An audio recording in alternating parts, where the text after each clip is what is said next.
Arratsaldeon guztioi eta ongi etorri Osasun Ikerketa Institutoaren 22. Ikerkuntza eta Berrikuntza jardunaldietara.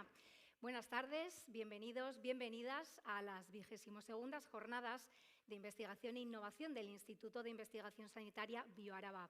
En la presente edición, como en las anteriores, las jornadas constarán de 2 sesiones. Una sesión principalmente dirigida a los y las profesionales, que va a tener lugar el próximo 25 de noviembre y que, no obstante, también podrá seguir cualquiera que esté interesado en la materia porque se va a emitir en formato streaming a través de la web bioaraba.org, donde además después también va a estar disponible, así que ahí estará el material y, por supuesto, la sesión que hoy nos ocupa, el tradicional y siempre tan necesario encuentro con la ciudadanía, que busca facilitar un foro de encuentro entre quienes desarrollan la actividad investigadora y la ciudadanía aquí presente. Acercar, en otras palabras, la investigación y la innovación en salud a la sociedad en su conjunto y que también el ciudadano pueda, a su vez, plantear sus preocupaciones, sus sugerencias, sus dudas. Vamos a abrir de forma directa ese canal de comunicación al final de esta sesión, cuando ya demos paso al turno de preguntas. Y os invito a que aprovechéis la oportunidad. No todos los días tiene uno la ocasión de plantear sus dudas o sugerencias a personas como las que hoy nos van a acompañar hoy aquí. Primero vamos a escuchar sus ponencias y seguro que de las preguntas que probablemente ya traéis de casa, sugerencias, dudas, propuestas, irán surgiendo más, así que venzamos la vergüenza y luego en el turno de preguntas os invito a participar activamente. El tema elegido para la edición número 22 de estas jornadas de investigación e innovación no podría ser más pertinente, casi por desgracia, ¿no?, en el contexto actual, y no es otro que salud y medio ambiente, un binomio importante y un binomio al que hay que prestar mucha atención en estos momentos.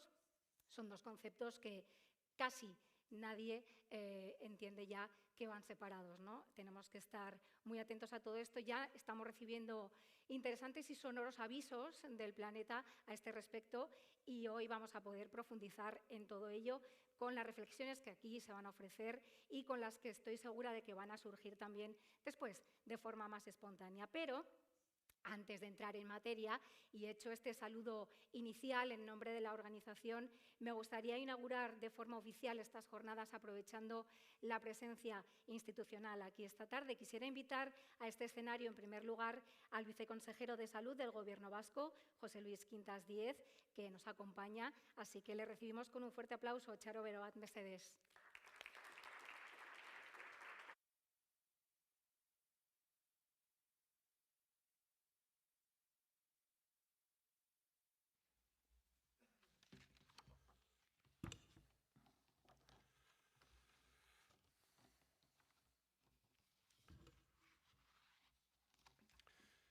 Bueno, alkate jauna, jaun-andreok, arratsaldeon, ongi etorri.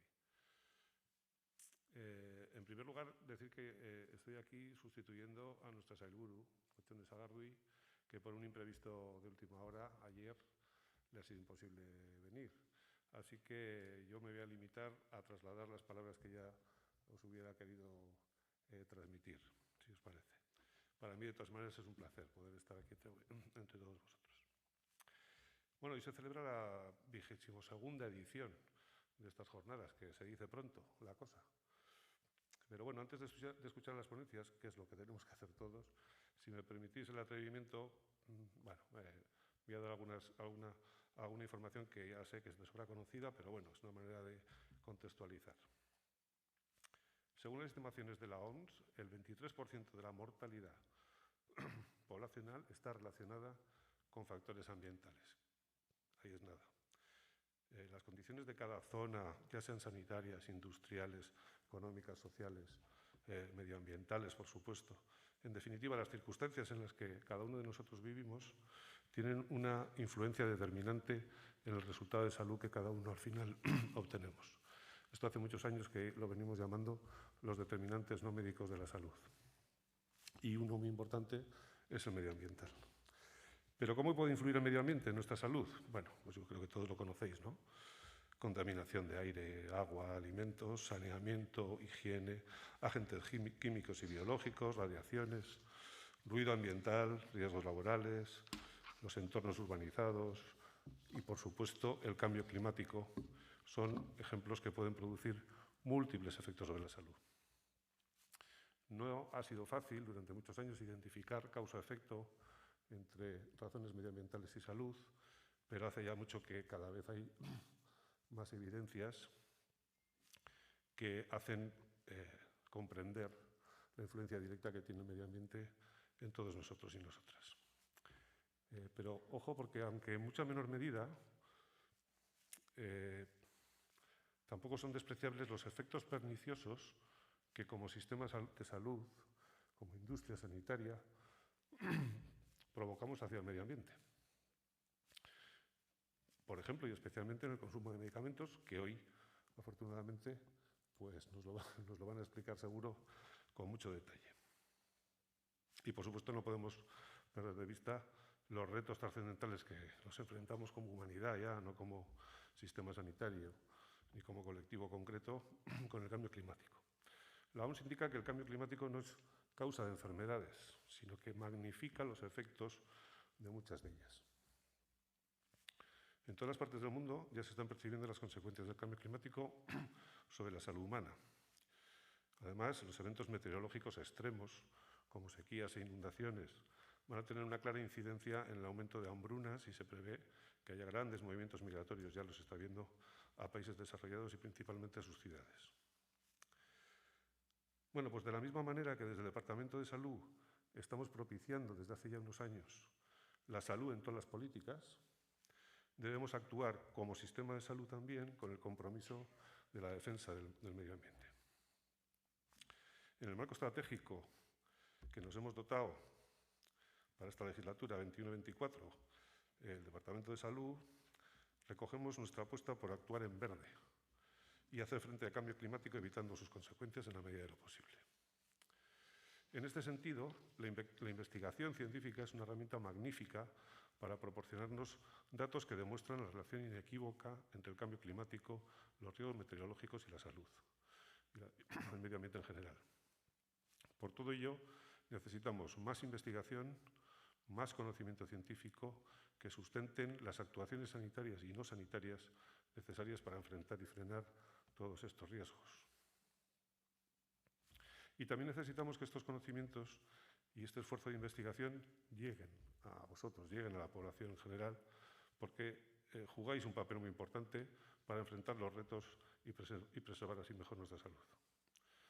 Es por ello que el Instituto de Investigación Sanitaria de Bioaraba ha organizado este encuentro con la ciudadanía, enmarcado en esta 22ª jornada, y con la idea de aprender de los excelentes ponentes, que si habéis visto sus breves currículums, pues os habéis dado cuenta del nivel que tienen, aprender de ellos y ayudarnos a reflexionar sobre los retos que tenemos en un futuro inmediato. Como veis, para el Departamento de Salud y Osakidetza la investigación y la innovación son prioritarias. Quiero daros además mi más sincero agradecimiento a todas y todas por vuestro compromiso en este camino y despedirme hasta el año que viene. Eskerrik asko.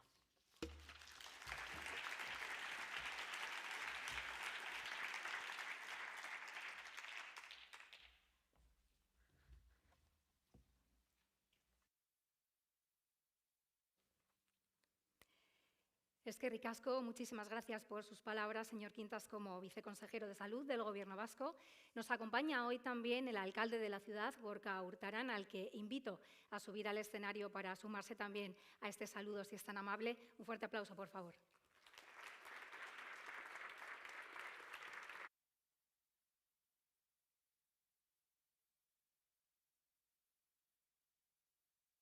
Arratsalde on guztioi, eta alkate bezala benetan plazer bada zuekin guztiokin egotea arratsalde honetan. Lehenengo eta behin esan beharra dago, eskerrik asko, gonbidapena luzatzeagatik eta zoritxarrez ezin izango naiz geratu zuekin, ze gero beste bete behar batzuk ditut. Muy buenas tardes a todos y todas y en primer lugar pues agradecer la invitación que hace Bioaraba también para poder inaugurar estas jornadas a las que desgraciadamente no me voy a poder quedar porque tengo otros compromisos después, pero sobre todo quiero agradecer hoy más que nunca el trabajo de la medicina y de la investigación científica.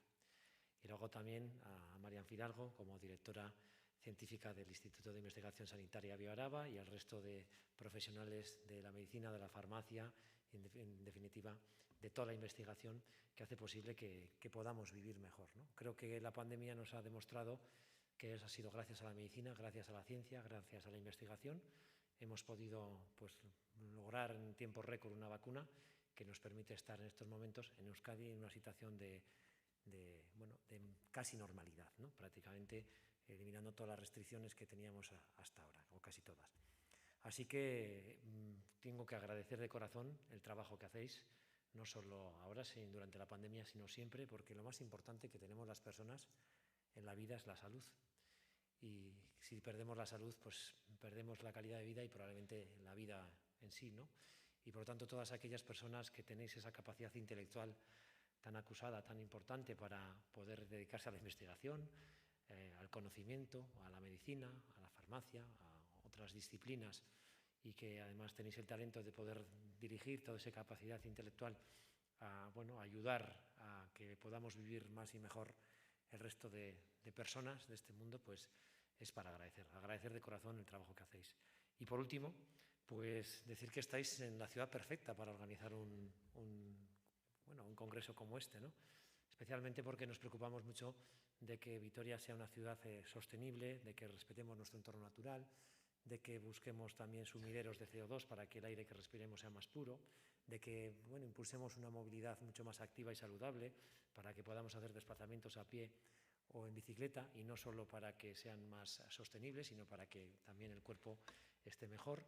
Y en definitiva porque también creemos en ese concepto de una única salud, de la One Health, en la que tenemos muy claro que la salud del medio ambiente y la salud animal influye mucho en la salud de las personas, y que por lo tanto la tenemos que analizar desde esa perspectiva holística en la que tenemos en cuenta las tres dimensiones de esa salud: la medioambiental, la animal y la humana.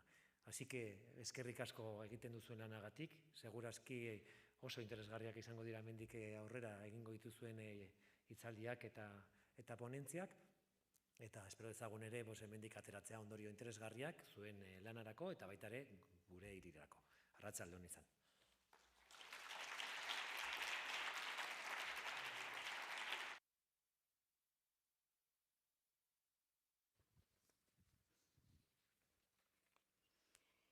Eskerrik asko, alkate jauna, muchísimas gracias por Cautaran como alcalde de Vitoria-Gasteiz. Quedan inauguradas las 22ª Jornadas de Investigación e Innovación del Instituto de Investigación Sanitaria BioAraba y nos adentramos ya de lleno en las ponencias organizadas en torno al tema protagonista de esta edición, que como adelantábamos y como ya se ha insistido además en estos primeros saludos, no es otro que ese binomio de salud y medio ambiente tan importante y que tanto nos preocupa. La primera de ellas lleva por título Incidiendo sobre la salud desde el entorno ambiental y corre a cargo de Imanol Zabaleta Altuna.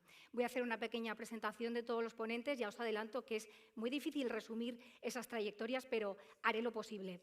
En el caso de Imanol, está formado como ingeniero agrónomo y medioambiental. Su carrera profesional le conduce constantemente al mismo objetivo, que es encontrar sinergias entre los entornos urbanos, rurales y naturales. Tras una larga experiencia como investigador y consultor en diferentes lugares del mundo, desde 2020 trabaja como director del CEA, el Centro de Estudios Ambientales de Vitoria-Gasteiz, que vela por la sostenibilidad de la ciudad, trabajando en áreas como la infraestructura verde, la movilidad, los sistemas alimentarios y la circularidad de materiales y residuos.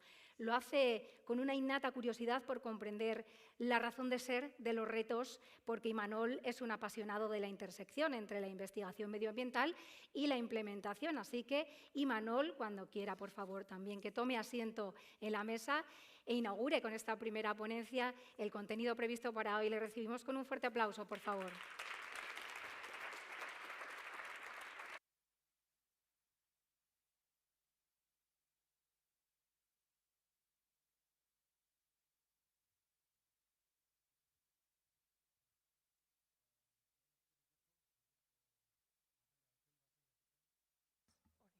Igual baino entzungo zaitu beto.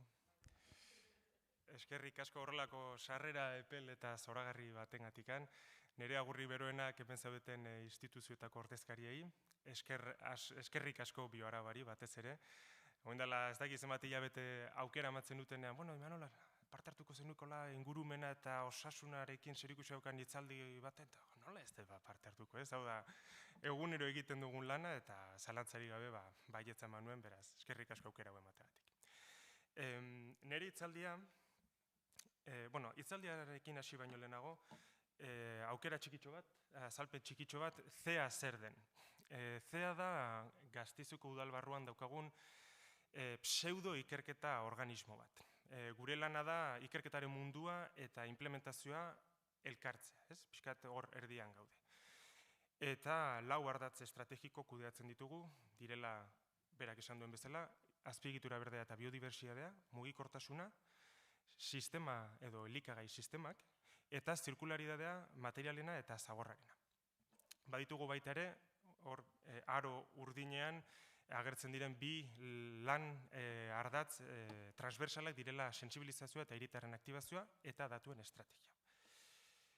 Y bueno, la pregunta es, ¿cómo estamos incidiendo a través de los proyectos que estamos haciendo en la salud pública, ¿no? O sea, ¿cómo repercutimos en esta salud pública? Bien, para estructurar mi presentación me he basado en este documento que ha sido publicado hace poco más de un mes por Naciones Unidas y la Organización Mundial de la Salud, en donde precisamente hablan sobre ese vínculo que existe entre el medio ambiente y la salud, ¿no?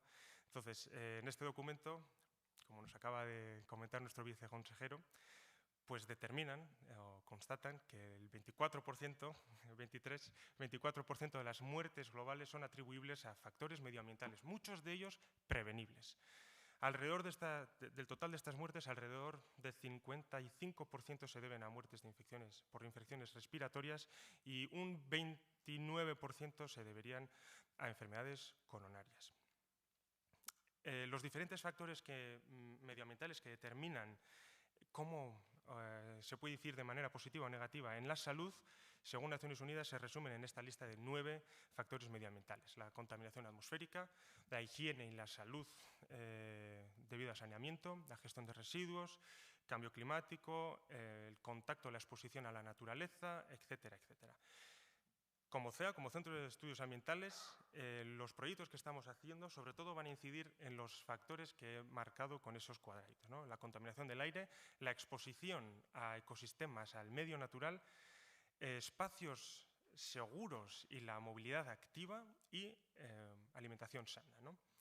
Desde luego, todos los proyectos que estamos haciendo van a influir o van a también tener su impacto en el cambio climático. Pero este tema no lo voy a abordar yo porque los compañeros de Carlos III son expertos y les voy a dejar a ellos la palabra. Bien. Entonces, voy a tratar 3 de las líneas estratégicas que estamos llevando en el CEA y dar un par de ejemplos de qué proyectos estamos haciendo y cómo estos pueden incidir en algunos de estos factores que acabo de mencionar. Entonces, la movilidad. La movilidad, sobre todo, nos va a incidir en esa contaminación atmosférica y en crear esos espacios seguros y fomentar esa movilidad activa. Entonces, en cuanto a la movilidad, en cuanto a la contaminación atmosférica, un par de numeritos, es la causa de 1 de cada 5 muertes anuales prematuras a nivel mundial. Si traducimos esto a números a nivel del continente europeo, serían 400.000 muertes. En el nivel de Estado serían 40.000 muertes. Bastante más que las muertes que ocurren debido a accidentes de coche. 9 de cada 10 personas en el mundo están respirando aire contaminado, según la Organización Mundial de la Salud, y los síntomas normales suelen ser la irritación de garganta y ojos, enfermedades cardiovasculares, respiratorias, dolor de cabeza, etc. ¿Qué es lo que contribuye a la contaminación atmosférica? Bueno, hay muchos orígenes, ¿no? Pero por mencionar unos cuantos serían el transporte motorizado, las obras en el espacio público, sistemas de calefacción, la industria, etcétera, etcétera. Aquí me voy a centrar sobre todo en ese sistema o el transporte motorizado. Vitoria-Gasteiz. Un par de números. Parque de vehículos que tiene en este momento la ciudad. Bueno, hace 3 añitos. Tenemos 150.000 vehículos activos. El índice de motorización de Vitoria-Gasteiz es de alrededor de 588 coches por 1.000 habitantes. Bien, aquí vemos cómo han desarrollado la población y el número de vehículos que vendrían a estar representados en el eje de la izquierda, o sea, el vertical de la izquierda, y el eje de la derecha nos va a indicar esa tasa de motorización. Vemos que hasta alrededor del año 2005 la tasa de motorización subía. hasta más o menos estabilizarse en torno a esos 588, casi 600, ¿no? Superando en una temporada esos 600. Bien, vale, estos son los números que tenemos en Gasteiz, pero ¿cómo nos comparamos con otros territorios o otras naciones? Bueno, pues aquí vemos la lista para algunos países importantes dentro de la Unión Europea. Nuestra tasa de motorización es más elevada que la de Alemania, Austria, Eslovenia, República Checa, Suiza, Lituania, bueno, toda la lista. Veis también que el promedio del Estado son 519, o sea, estamos encima de la media del Estado. Bueno, pues aquí hay un trabajo por hacer, ¿no? Algo que poner en el aire y preguntar, ¿necesitamos tanto coche? ¿Se puede revertir esta situación? ¿Qué estamos haciendo en la ciudad? Esto, además del CEA, desde luego hay departamentos, todo el departamento de movilidad, de espacio público, están totalmente involucrados, entonces es un trabajo compartido con el resto de departamentos del ayuntamiento. Pero bueno, el proyecto principal, el proyecto vertebrador, sería el Plan de Movilidad Sostenible y Espacio Público, que sobre todo busca dos objetivos: revertir esa tendencia del reparto modal, que ahora en esta gráfica os muestro cómo han cambiado los números del 2006 al 2019, sobre todo llamativo ese incremento del uso de la bicicleta, ¿no? Bien, pero todavía muy por debajo del uso del coche, que ha reducido. Entonces, bueno, es una tendencia positiva, pero queda también todavía trabajo por hacer. Y, en segundo lugar, reducir el espacio que le dedicamos al coche, al vehículo, ¿no? en el espacio público. Esto se está trabajando con el concepto urbanístico de la supermanzana, como unidad básica de diseñar ese espacio público que busca liberar el espacio que se le otorga al vehículo y dedicárselo a las personas. Y ahí haremos esa comparativa de estos dos formatos, de bueno, los bloques, las manzanas, y cómo se compararía en el formato actual, que es la imagen de arriba, y en el formato de supermanzana, que sería la imagen de abajo. Liberando, pues como digo, mucho espacio público para gente, para las personas, para la infraestructura verde y para otros usos, equipamientos, etc. Bien, ¿qué se está trabajando en Vitoria-Gasteiz?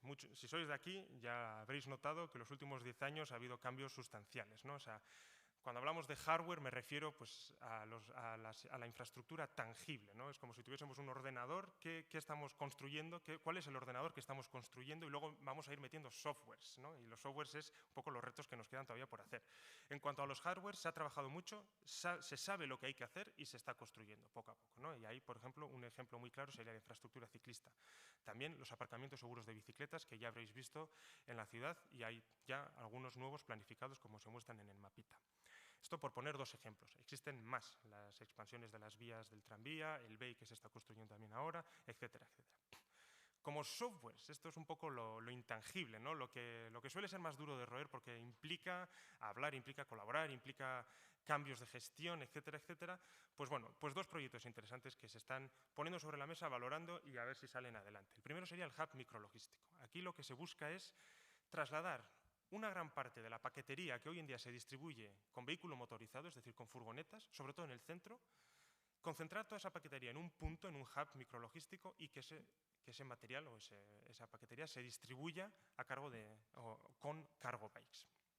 Entonces, desde luego, esto impacta de manera notoria en la contaminación atmosférica que estamos diciendo, porque estamos reduciendo el vehículo en las calles, ¿no? El segundo es el camino escolar.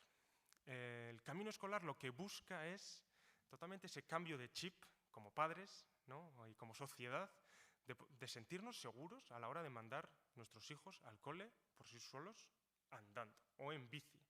Si esto no es una realidad actual, es porque hay cosas por trabajar, ¿no? O sea, ahí en las gráficas que vemos arriba, vemos de la izquierda, andando, hoy en día van alrededor de los chavales del primer, segundo y tercer ciclo de los colegios, un 40% va andando, pero un 40% sigue yendo en vehículo. Y el 74% va con un adulto.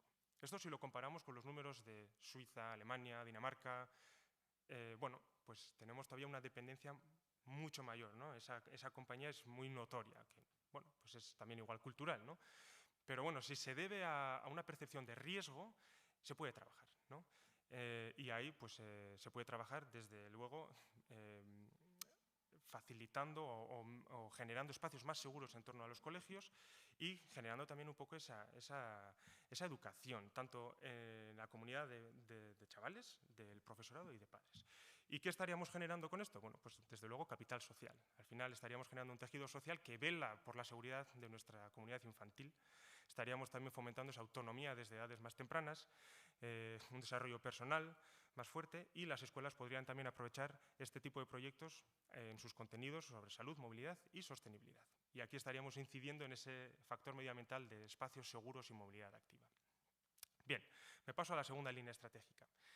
Infraestructura verde.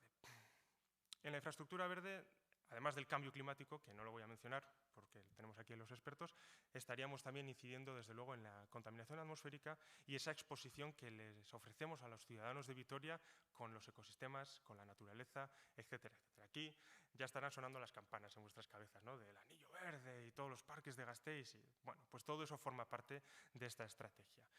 En cuanto a la contribución de la infraestructura verde hacia la contaminación atmosférica, bueno, el consenso es bastante amplio que los espacios verdes tienen beneficios en la salud, no solo por el filtro que pueden hacer, que lo veremos ahora en cuanto a partículas microscópicas, sino también por ofrecer espacios donde uno puede pasear con los beneficios que tienen frente al estrés, la ansiedad, etcétera, etcétera. Nowak, un investigador, intentó estimar esa contribución que nos ofrecen esos espacios verdes o esa naturaleza en términos monetarios para Canadá, en cuanto a gastos de salud que se estarían ahorrando por trabajar en arbolado, según dice él, ¿no? Y estimó que son 200 millones de dólares americanos al año. Bueno, esta es su investigación, uno lo puede desmentir o comprobar, pero bueno, es algo chocante, ¿no? Lo que se podría ahorrar según Nowak.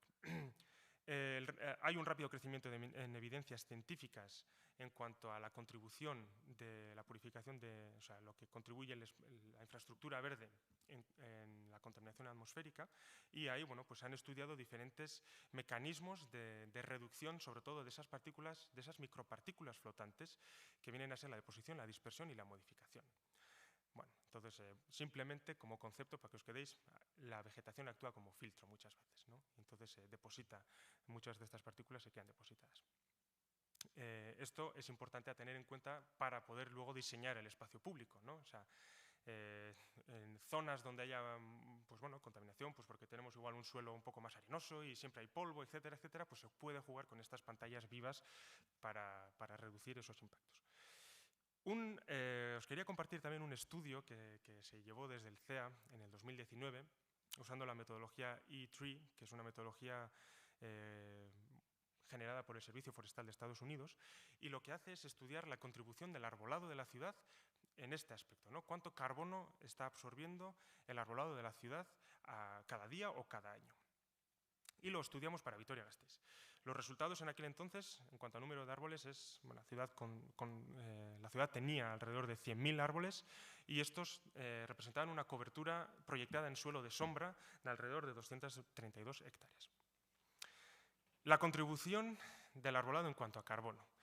Según el estudio, los árboles de Vitoria-Gasteiz en el 2019 estarían almacenando 15.000 toneladas de carbono. Es decir, hay 15.000 toneladas de carbono en estado árbol en Vitoria-Gasteiz. ¿Cuánto tarda Vitoria-Gasteiz en generar 15.000 toneladas de carbono? ¿No? Eso es lo que tenemos almacenado en la infraestructura verde. ¿Cuánto tardamos en generar esa cantidad de carbono? 4 días, según este estudio. Las emisiones anuales serían la suma de las emisiones de 10.700 automóviles. Acordaros que tenemos 150.000. Entonces, ahí estamos un poco deficitarios y creemos que lo que tenemos en infraestructura verde nos está absorbiendo la misma cantidad que generamos. En cuanto al secuestro al año, ¿no? Lo que se absorbe y se queda en las hojas y en el tejido vegetal, vendrían a rondar alrededor de 625 toneladas al año. Esto es lo que se genera en Vitoria en 0,2 días. Y son las emisiones anuales de 400 coches. Tenemos, acordaros, 150.000 coches. Entonces, bueno, aquí tenemos un balance positivo en cuanto a las emisiones que estamos generando, ¿no? Los sumideros de carbono hay que seguir trabajándolos e incorporar también lo que son las tierras cultivables, los cuerpos de agua también se han visto que funcionan como sumideros de carbono. Entonces, a estos investigadores de Estados Unidos habría que decirles, revisar, porque tenemos más sumideros en Vitoria y los números podrían variar, pero bueno, sí que son números que por lo menos a nosotros nos dejaron como, ostras, pues hay materia, hay recorrido por hacer. Bien, ese recorrido por hacer lo tenemos más o menos estructurado en lo que es la estrategia de infraestructura verde de Vitoria-Gasteiz, que viene a ser un catálogo de alrededor de 100 proyectos, que son 100 intervenciones distintas en toda la ciudad de infraestructura verde, ¿no? De proyectos concretos que se están trabajando para diferentes funciones, que están numeradas en el cuadrito verde que se ve ahí abajo a la izquierda. Pues el incremento de la biodiversidad, generar corredores ecológicos, una mejor gestión del agua, evitar inundaciones, todo el proyecto de Salburua está vinculado a evitar inundaciones, etcétera, etcétera. Y si os interesa, el documento, el catálogo, está accesible en Internet de forma gratuita, se llama Catálogo de NBS, implementados y por implementar en Vitoria-Gasteiz, y cada intervención viene acompañada con una fichita descriptiva en donde se describe el proyecto, se dan unos datos cuantitativos de superficie, coste, etcétera, etcétera, y se describe la finalidad de ese proyecto, ¿no? Entonces, esto es trabajo en acción. 79 de estos proyectos ya están ejecutados, 12 están en ejecución y 15 quedan pendientes. Entonces, bueno, seguimos trabajando en este sentido. Planes futuros o ideas nuevas o proyectos que estamos intentando lanzar ahora desde el Centro de Estudios Ambientales. El primero es hacer una foto actual de los indicadores cuantitativos y los servicios ecosistémicos que nos están ofreciendo o que nos ofrece la infraestructura verde que tenemos hoy en día. Un estudio parecido ya se llevó a cabo en el 2016, como vemos aquí, pero vendría a ser actualizar esto y traerlo a unos indicadores que nos sirvan luego también para planificar la ciudad, ¿no? Para decidir pues, cuál queremos que sea la tasa de permeabilidad de suelo o la proyección del sombreado de la infraestructura verde a 10 años vista, cómo lo tenemos que diseñar hoy en día para que en X tiempo podamos obtener esos servicios ecosistémicos. Y nos vendría a dar también unas pistas de dónde, en qué barrios necesitamos más sombra, menos sombra, para evitar esos efectos de isla de calor que nos van a hablar probablemente después nuestros compañeros en cuanto al cambio climático, etcétera, etcétera, ¿no? Planificar la ciudad ya buscando unos objetivos de adaptación a ese cambio climático. Otro de los proyectos muy interesantes que también queremos empezar a explorar es la gestión compartida de la infraestructura verde, ¿no? O sea, empoderar a la ciudadanía para que también tome relevo o tome acción a la hora de cuidar un alcorque o de cuidar la trepadera que se pueda poner en la fachada de la casa, etcétera, etcétera, sabiendo que es un bien público, que además estamos ofreciendo esos beneficios a la gente de la calle que lo puede tanto observar estéticamente como beneficiarse de pues, los beneficios que acabamos de mencionar, reducción de filtrado del aire, etcétera, etcétera. Vamos a empezar con un proyecto piloto en el casco viejo de micropaisajes para ver qué zonas, qué esquinitas del casco viejo podrían ofrecer esta oportunidad. En diferentes ciudades europeas esto ya es parte de la rutina, ¿no? O sea, el adoptar un alcorque son programas que existen en muchas ciudades, Montpellier, Basilea, Freiburg en Alemania. Entonces, bueno, es replicar un poco, no nos estamos reinventando ninguna rueda, sino estamos viendo a ver si esto se puede trasladar a la ciudadanía de Vitoria. Y otro proyecto interesante también es la transformación de los patios escolares. Esto igual ya también os sonará. Cada vez la demanda social es mayor y sí que estamos haciendo unos análisis de base que nos han dado estos números. Por ejemplo, tenemos una superficie de 675.000 metros cuadrados de patios y el 81% de esta superficie está asfaltada, ¿no? Entonces, si queremos incrementar esas tasas de biofilia, ese acercamiento desde edades tempranas a la naturaleza y bueno, inculcar un poco esos valores, pues el patio es un espacio interesante a explorar. Y en este momento lo que estamos ofreciendo es sobre todo asfalto. Entonces, bueno, pues ahí hemos empezado con un proyecto piloto que os animo a echarle un vistazo porque está nada más salir de la puerta donde habéis entrado a 20 metros, la Urreskola de Txagorritxu, está ahí pegadita. Y esta es la foto de cómo era antes. Esta es la foto de cómo era hace un par de semanas, en donde se ha quitado una gran parte del asfalto y la idea es renaturalizarlo a más o menos la imagen que se ve a continuación, ¿no? Esto es un trabajo muy ilusionante y se está llevando a cabo junto con el Departamento de Educación del Ayuntamiento, el de Mantenimiento y el Centro de Estudios Ambientales. Y bueno, pues este es el primer proyecto piloto y ojalá después de este sigan más. Bien. Otro concepto interesante también a explorar en Vitoria. ¿Cuántos de aquí sois de aquí, de Vitoria? Imagino que, a ver, vale, bastantes. Si sois de Vitoria, ¿diríais que Vitoria es una ciudad de río, así como lo puede ser una Basilea donde la gente se baña todos los veranos en el Rin, o el Arga de Pamplona donde vas y en verano tienes dudas de dónde hay más gente bañándose, si en el Arga o en las piscinas municipales, ¿diríais que Vitoria somos una ciudad de río? No, ¿verdad? ¿Tenemos río? Sí. ¿No os da la sensación de que vivimos un poco dándole la espalda a ese río? O sea, yo soy de Vitoria y jamás he metido mis pies para leer un libro en el Zadorra. Pero en 1000 ciudades a donde he ido, la ciudad me invita a acercarme a la orilla del río y sentarme ahí. Entonces, bueno, ese acercamiento a los cuerpos de agua es un aspecto que igual nos queda un poco pendiente en esta ciudad, ¿no? Y cada vez hay más movimiento. Uno de los proyectos europeos recientes han sacado, uno de los Horizontes 2020, ha trabajado muchísimo esa conexión entre cómo influyen los cuerpos de agua en espacios urbanos y la salud, sobre todo desde el punto de vista de estrés, ansiedad y ejercicio físico. Y se han visto correlaciones muy interesantes, muy positivas, ¿no? Aquí bueno, se enumeran, ¿no? Estos manuales vienen a decir bueno, los diferentes beneficios que puede haber, como pues, ofrecer espacios de ejercicio, reducción de estrés, etcétera, etcétera. Y han ofrecido guías de cómo pues, ciudades que sí que tienen cuerpos de agua, cómo pueden poco a poco ir integrándolas, dándoles un uso público, desde luego respetando si esos espacios de agua cumplen unas funciones de biodiversidad, pues bueno, pues respetando, ¿no? Que sigan cumpliendo esas funciones. Entonces, bueno, esto es una línea de trabajo que no se ha empezado, pero que sí que la vemos como algo interesante a explorar. Además tenemos ríos que incluso nos cruzan algunas partes de la ciudad, etcétera, etcétera. Bien. Me queda la última línea estratégica, que es los sistemas alimentarios, y esta línea es apasionante, hay muchísimas variables dentro de estas líneas, una la puede estudiar desde la producción a los sistemas de distribución, retail, almacenamiento, el consumo, etcétera, etcétera, pero aquí me voy a centrar sobre todo en los huertos urbanos, que es también uno de los proyectos que está en auge en Vitoria-Gasteiz, y los que sois de aquí ya habréis notado, pues bueno, que cada vez hay más y que cada vez hay más demanda también.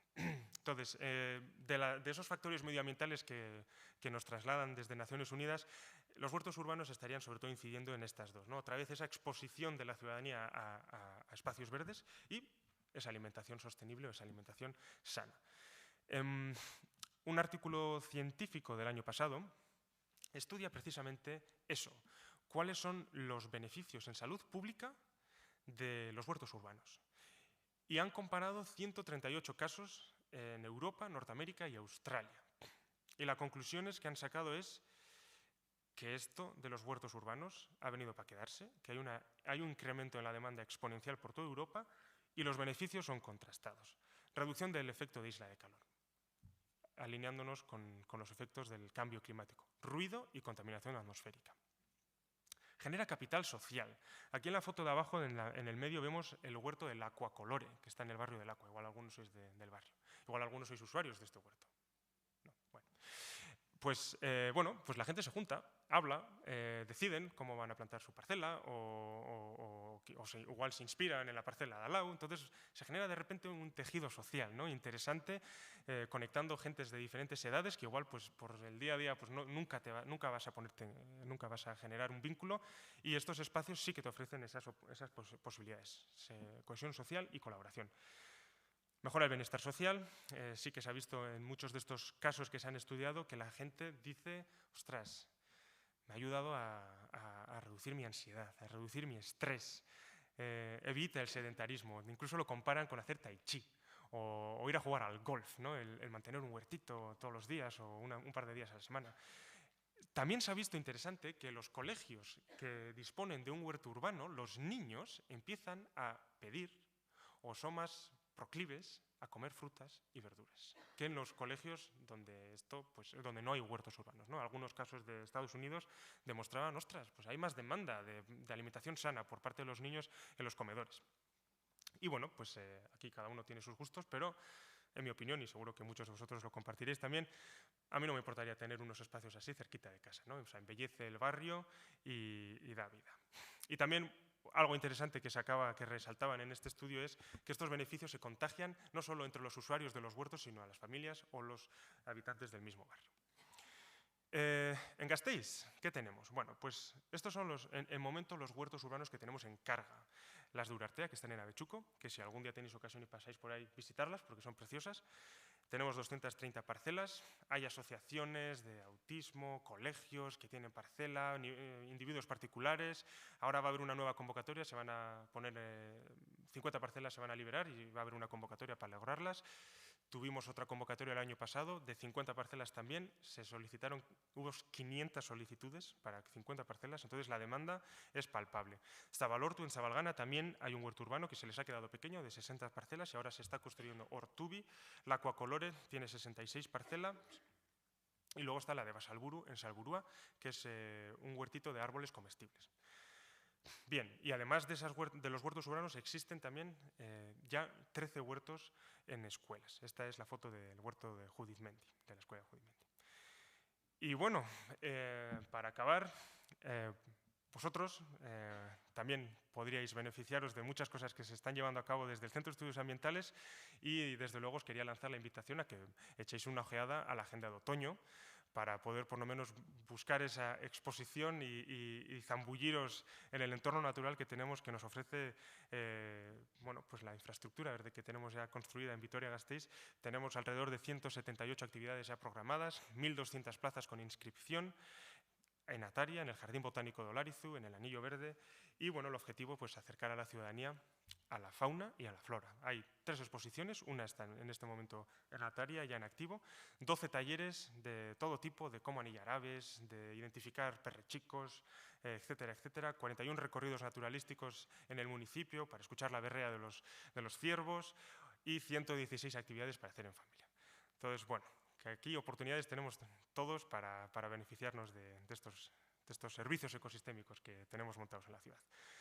Y con esto, eskerrak emanen eskizuen arretagatik eta gero galderetarako utziko dugu tartetxo bat. Eskerrik asko.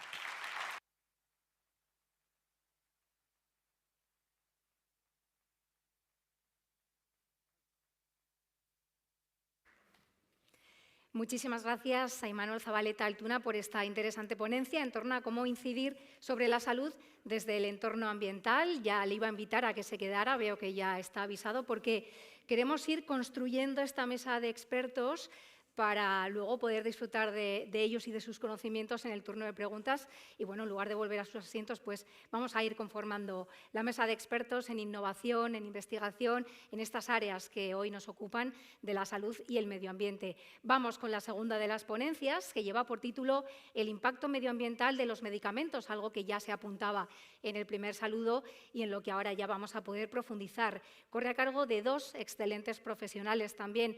Gorka Oribe Arroyo es doctor en farmacia y profesor titular de la Universidad del País Vasco, Euskal Herriko Unibertsitatea, además de investigador adscrito al Instituto de Investigación Sanitaria Bioaraba. Y es también un buen y reciente ejemplo de algo que forma parte de los principales objetivos que persigue el propio Instituto Bioarabia, es la importancia clave, ¿no?, de la divulgación, algo que hoy también estamos haciendo aquí, ¿no?, imprescindible para que la investigación científica nos llegue de una forma accesible también a los ciudadanos. Y en el contexto de la pandemia, yo creo que el asunto de la divulgación ha estado muy presente en las redes sociales de Gorka Oribe, como imagino que muchos y muchas ya sabréis, y ese es un ejemplo, ¿no?, de la importancia de que nos puedan explicar las cosas, que podamos entenderlas y que podamos participar activamente de todos estos procesos. Va a compartir ponencia con Unax Lertxundi Etxebarria, jefe de sección en farmacia de la Red de Salud Mental de Araba de Osakidecha, Servicio Vasco de Salud, que además es uno de los 17 profesionales europeos con la prestigiosa certificación de especialista en farmacia psiquiátrica y también investigador a su vez del Instituto Bioaraba. Así que recibimos a ambos que toman ya posición en nuestra mesa de expertos con un fuerte aplauso, por supuesto.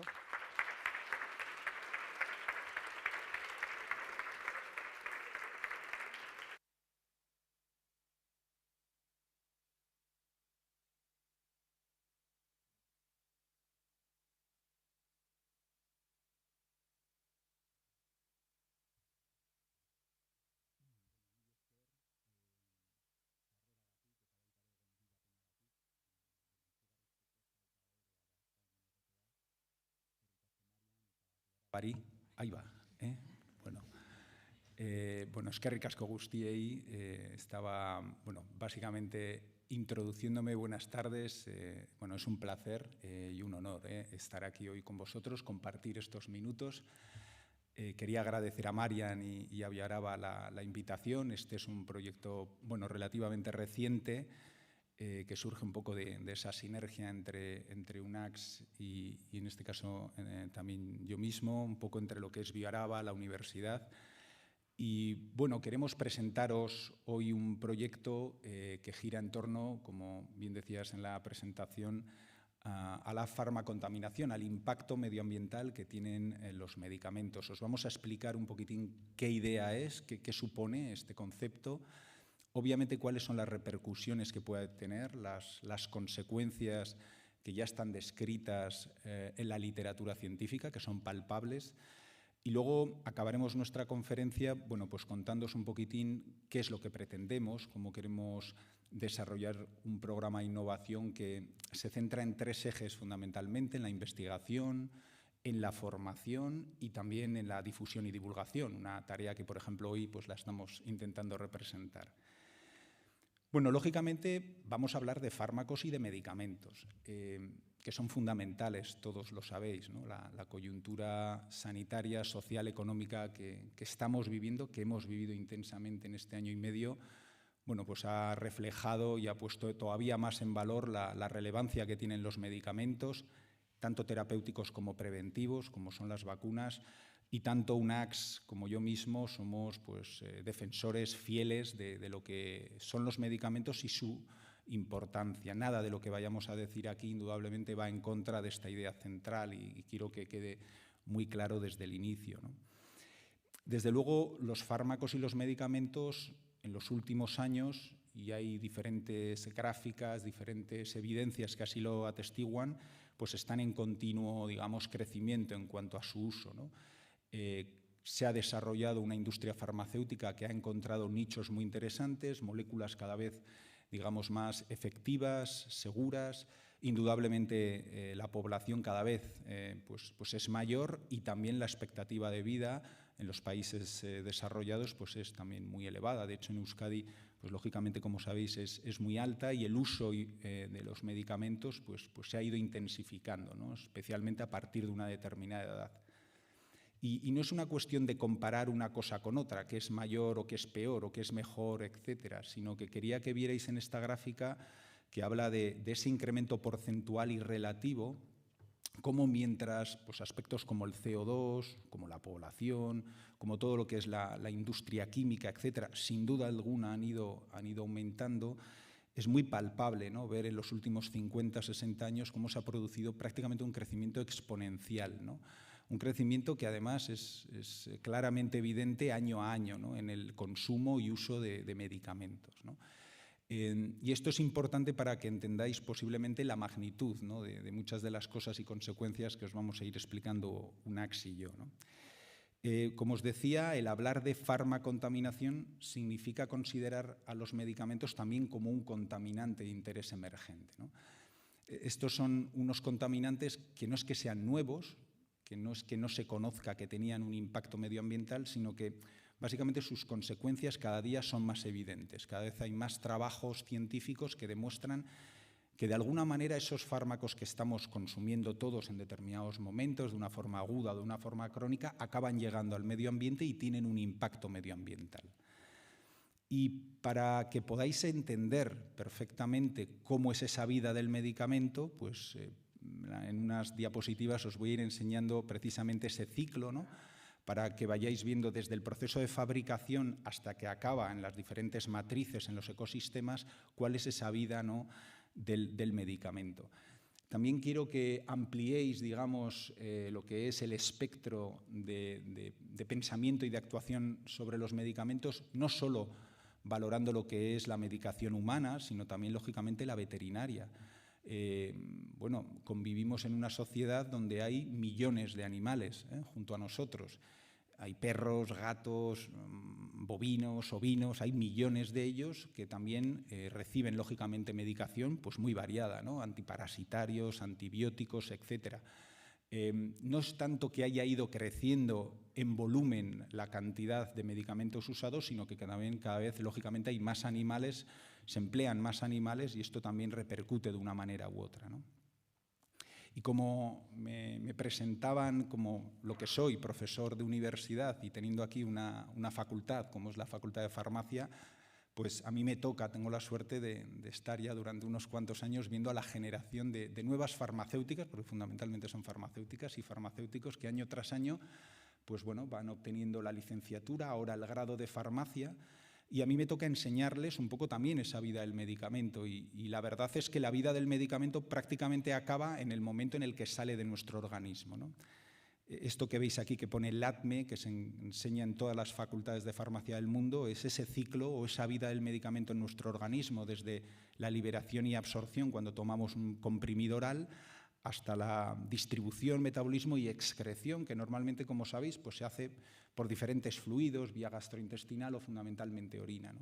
Es a partir de ahí donde viene parte de la historia que os queremos enseñar hoy en día, y como os digo, apenas se enseña nada en las facultades. Esto es, hay un iceberg por detrás que yo creo que es fundamental, que en los próximos años, de alguna manera u otra, pues vayamos introduciendo en estos planes de estudio, porque esas nuevas generaciones tienen que también conocer cuál es ese impacto medioambiental de los fármacos, sobre todo para revertir y poco a poco ir poniéndole consecuencias. Y fijaos, este sería ese ciclo de vida, ¿no?, de una manera muy resumida, muy rápida, de un medicamento, desde ese proceso de fabricación que tienen en las industrias farmacéuticas, de las cuales también puede derivar parte de la contaminación, en muchos casos a las matrices acuosas. ¿De dónde van esos medicamentos? Pues todos lo sabéis, o llegan a los hospitales, o son medicamentos de uso veterinario, o fundamentalmente son adquiridos en las farmacias y utilizados por nosotros mismos cuando los necesitamos, ¿no? Esto hace que en un momento determinado, pues lógicamente, vía las aguas residuales y a través de esos fluidos que os comentaba, pues lleguen a las estaciones depuradoras. Las estaciones depuradoras, desgraciadamente, no son capaces de limpiar absolutamente todos esos fármacos, ¿no?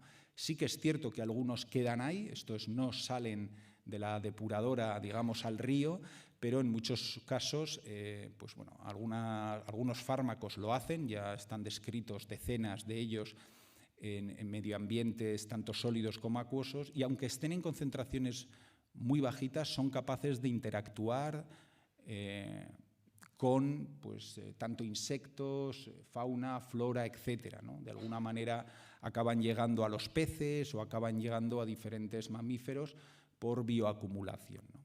Esto es un poco el ciclo que se va produciendo, y le voy a pedir a Unax que ahora os muestre algunas de las consecuencias palpables, ya conocidas, descritas en la literatura, que se producen precisamente a nivel medioambiental en flora y en fauna.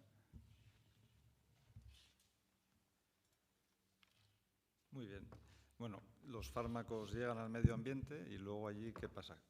¿Qué hacen, ¿no?, con la flora, con la fauna? Bueno, sin duda alguna, el ejemplo más conocido y más dramático de todos es el de la práctica desaparición de 3 especies de buitre en el subcontinente indio. O sea, 3 especies de buitre que hoy en día todavía están en peligro crítico de extinción. Y todo fue por un medicamento que se administraba en las vacas. Pero bueno, esto no se descubrió de la noche a la mañana. Los científicos estuvieron años y años dándole vueltas a la causa. Pensaban que era un virus desconocido para la ciencia, hasta que alguien se le encendió la bombilla y pensó en el antiinflamatorio, el Voltaren, que conocemos todos, que se administraba al ganado, a las vacas, vamos. Entonces, las vacas al fallecer tenían restos de medicamento en su organismo, y los buitres, al alimentarse de esta carroña, ingerían también parte de diclofenaco. Y resultó ser que estas aves necrófagas son extraordinariamente sensibles a cantidades muy bajas de diclofenaco, con lo cual les produce un fallo renal y prácticamente desaparecieron. Bueno, y aunque el buitre no es un animal especialmente querido ni respetado por la gente, necesitamos a los buitres, como se ha visto en la India, porque al desaparecer los buitres ya nadie se hace cargo de esa carroña, con lo cual proliferan perros, ratas y otra serie de animales, y han visto que aumentan los casos de rabia, de leptospira, etcétera, y el gobierno indio calcula que se está gastando 900 millones de euros al año en paliar este desastre. Este medicamento de uso veterinario también se utiliza en humanos. Fue retirado de la India y Pakistán fundamentalmente en el año 2005, creo. Pues muy recientemente, en el año 2013, este medicamento, que no se utilizaba en veterinaria en España, se introdujo en el mercado, no solo en España, sino también en Italia, en Estonia y en otros países europeos. Y fue una medida muy polémica, bueno, que suscitó muchas protestas por parte de grupos de ornitólogos, etcétera, pero bueno, se decidió comercializarlo. Y este año se ha publicado en la revista Science, que es probablemente la revista más prestigiosa del mundo, el primer caso de un buitre muerto en España por diclofenaco. También es este buitre que veis en la foto, es un buitre negro que apareció muerto en su nido en el Prepirineo leridano. Bueno, y los buitres hacen muchas cosas, entre otras cosas, como eliminan la carroña, nos ahorran un montón de emisiones de CO2 a la atmósfera, porque si no elimina la carroña los buitres, alguien tiene que transportar esas carcasas a las plantas de procesamiento. No solo emiten más de 70.000 toneladas al año, emitirían, si desaparecieran todos los buitres de España, se emitirían más de 70.000 toneladas métricas de CO2 a la atmósfera al año, además de salir muy caro, porque hay que pagar aseguradoras, etcétera. Hay más ejemplos, ¿no? El segundo ejemplo más conocido y el que se cita siempre es el de los anticonceptivos hormonales femeninos. Bueno, esto es un estudio muy curioso que se llevó a cabo en Canadá. Y ahora veréis por qué se hizo en Canadá, porque cogieron un lago y artificialmente le echaron el medicamento para contaminarlo adrede. Esto se puede hacer en sitios en los que le sobran lagos, como Canadá, Suecia, etcétera. Entonces, cogieron el etililestadiol, que es la sustancia en concreto, ¿no?, que es la que querían medir el efecto, y consiguieron concentraciones en el lago que son equivalentes a las que aparecen en las aguas residuales de las ciudades. Que para que os hagáis una idea, son echar unos pocos granos de azúcar en una piscina olímpica. Con eso es suficiente para conseguir estos efectos. Y midieron a ver cuál era el efecto de este medicamento al cabo de 2 años. Bueno, al cabo de 2 años, una población de una especie de pez en concreto había desaparecido por completo. La cosa era que los machos, los peces machos de esta especie, que es una carpa pequeñita de unos 10 centímetros, se convertían en hembras, con lo cual ya no hay reproducción posible y desaparecía la población entera de peces. El experimento continuó, siguieron unos cuantos años más, y lo que vieron fue que las truchas que se alimentaban de estas carpas, pues vieron cómo su población disminuía. Y los insectos, algas, etcétera, que eran la dieta de esta carpa, pues proliferaban, ¿no? Ya veis, aunque la trucha no se veía afectada directamente por el medicamento, indirectamente, al cabo de unos años, también se ve afectada. Esto es un efecto directo de la cantidad que hay en el agua de un medicamento, pero es que los medicamentos, aparte de estar en el agua, luego resulta que se van acumulando en los organismos que viven en ese medio. Se ha visto cómo insectos que viven en la ribera de los ríos acumulan hasta 25.000 veces más cantidad de medicamento en su organismo que la que hay en el agua. Entonces, en un estudio muy llamativo que se hizo en Australia, vieron que los animales que se alimentan de estos insectos podrían acumular podrían ingerir incluso hasta la mitad de la dosis humana al día de determinados medicamentos. Es una cosa, a mí por lo menos me llamó muchísimo la atención. Y como bien ha dicho Gorka, el primer mensaje es: yo trabajo en una farmacia, en un hospital, estoy rodeado de medicamentos todo el día, soy muy consciente del beneficio que producen los psicofármacos en concreto en mucha gente. Entonces me preocupó especialmente este cartel que vi en Internet. Este estudio que se llevó a cabo en Australia, pues hubo un movimiento no crítico con determinados aspectos de la psiquiatría que aprovechó este estudio para criticar a la psiquiatría, a la psicofarmacología, ¿no? Y decían, parar de matar ornitorrincos, hay que ir en contra. Entonces, claro, este es un mensaje del que yo siempre, hablando con Gorka, pues trato de huir, ¿no? Estoy especialmente preocupado con ello. Bueno, los medicamentos están por todas partes. También los tenemos en el agua de grifo. Estos son datos de número de sustancias farmacológicamente activas diferentes que han encontrado en el agua de grifo. En España se han medido entre 30 y 50 fármacos diferentes en diferentes estudios. Ahí veis que esto está repartido por todo el mundo y en las zonas que están en gris no es que no haya medicamentos, que probablemente no se han medido. Bueno, todo esto preocupa mucho a las autoridades, ha llegado, ¿no?, a los políticos. Y en el famoso Green Deal, el Pacto Verde Europeo, pues hay un apartado de contaminación cero en el que se habla específicamente de los medicamentos y la Unión Europea incluso pues tiene una estrategia específica para afrontar este problema. ¿No? Es una cosa que cada vez va cogiendo más relevancia. Bueno, y ante este problema y esta situación, ¿qué podemos hacer nosotros tan humildemente aquí? Pues la verdad es que hace un par de años, cuando Unax me contó, porque él conocía la temática, empezamos a valorar, ¿no?, la opción de intentar generar algún tipo de proyecto, algunos de los que estáis aquí nos habéis ayudado de una manera además directa. Y se nos ocurrieron 3 o 4 ideas centrales, ¿no? La primera, desde luego, es que la mayor parte de la gente desconoce este problema, esta contaminación, este impacto medioambiental de los medicamentos. Por lo tanto, nos parecía muy relevante sensibilizar, ¿no? Sensibilizar a la sociedad, pero también a los profesionales sanitarios, a los alumnos, enseñarles cuál es la temática, ¿no? Para este fin decidimos inicialmente generar una especie de programa de innovación. Fuimos a la puerta del ayuntamiento, que aquí está Jonathan escuchándonos, nos abrieron las puertas, fueron muy sensibles con la temática y a partir de ahí, pues a través de otras entidades público-privadas que os voy a mostrar ahora, desarrollamos lo que es una especie de programa de innovación fundamentalmente que tiene 3 líneas centrales, ¿no? 3 ejes en los que creemos que podemos aportar, aunque sea un pequeño granito de arena, ¿no? El primero es el de la investigación. Ahora os voy a enseñar algunos de los desarrollos que estamos llevando a cabo, obviamente en terreno local, en Vitoria, intentar conocer en nuestro entorno más cercano hasta qué punto es real o no este impacto medioambiental, si hay o no medicamentos a nivel de los ecosistemas en las diferentes matrices. También, lógicamente, la docencia, la formación. Tenemos la suerte de tener una facultad de farmacia aquí y de poder, digamos, lidiar con un tema que es relativamente pionero, ¿no? En ello estamos y vamos a poner en marcha pues, el que es posiblemente el primer posgrado monográfico en farmacontaminación que va a haber en España, ¿no? Y, lógicamente, también la difusión y divulgación con jornadas, como os decía, como estas y algunos otros que hemos ido participando. Creemos que ese es el caldo de cultivo para empezar a estimular aún más soluciones que pueden ser muy amplias. Ya solamente el conocimiento y reducir la contaminación va a ser importante si hacemos un uso racional del medicamento, aparte de todas las soluciones y desarrollos tecnológicos que indudablemente podamos llevar a cabo, muchos de ellos ligados a la economía circular del agua, ¿verdad?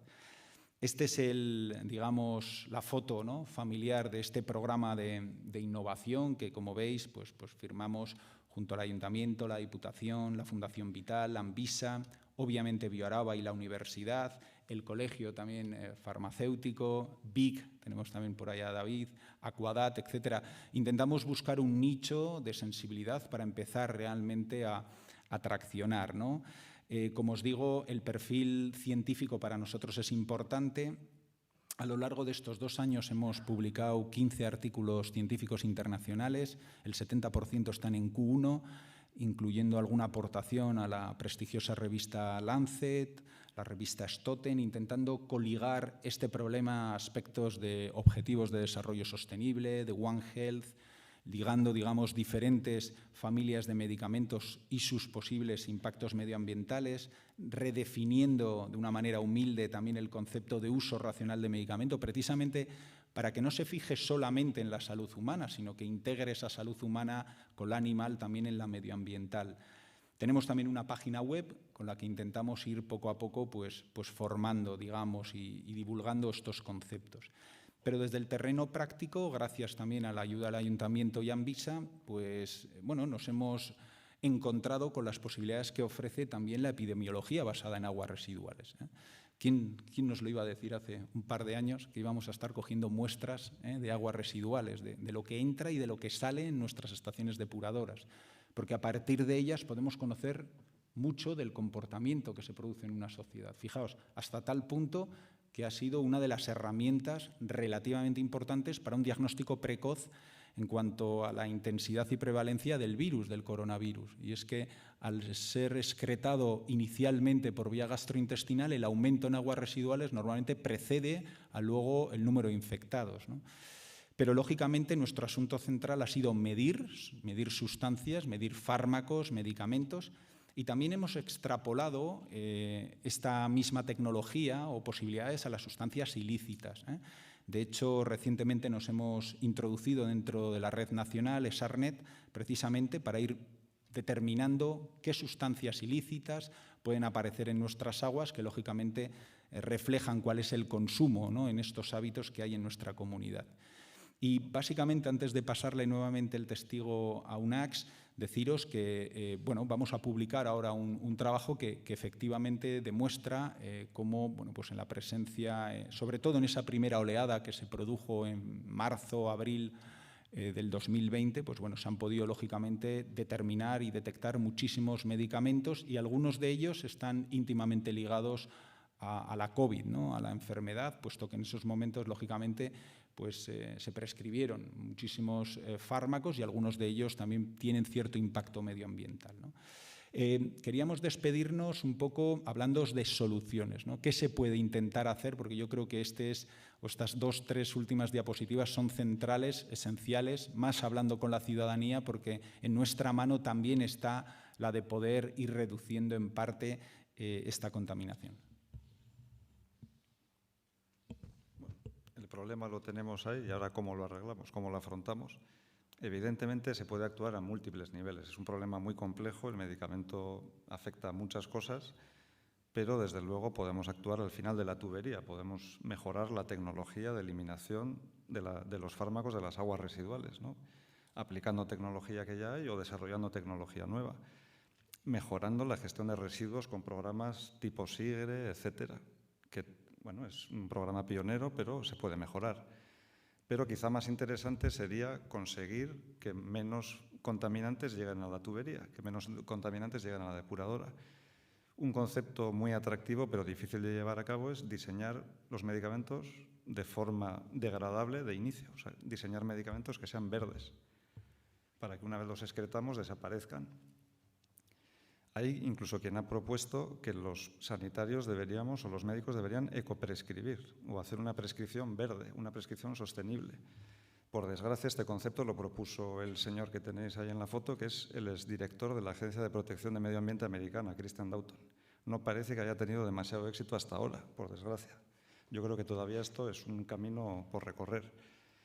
Creemos que hay que ampliar la perspectiva One Health. Hoy en día parece que el One Health afecta a medicamentos antibióticos, fundamentalmente de uso veterinario, ¿no? Es un concepto que manejan mucho los veterinarios, pero nadie habla de One Health en psiquiatría, por ejemplo. Yo creo que esto probablemente cambiará.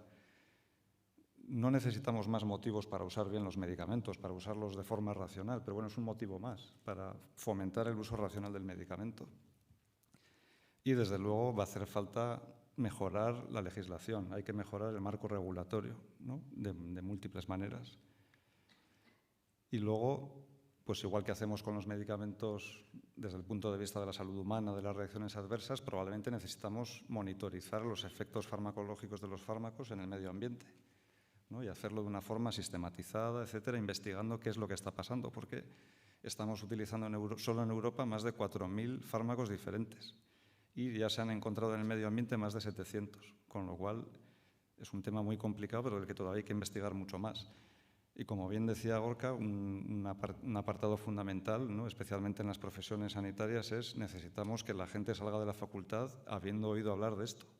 O sea, no puede ser que en 5 años de farmacia no se comente absolutamente nada de lo que le pasa al medicamento una vez se excreta. Entonces, por eso queremos fomentar, ¿no? Un título de posgrado y aquí en la Facultad de Farmacia, a ver si somos capaces de ponerlo en marcha próximamente.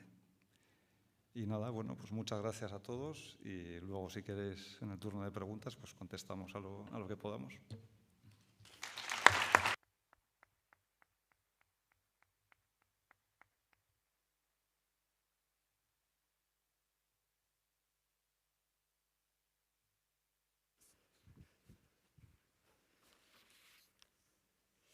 Pues muchísimas gracias a Gorka Oribe y Unax Lerchundi por estas reflexiones en torno al impacto medioambiental de los medicamentos. Ya vamos tomando notas, algunos de vosotros de forma literal, lo cual me alegra.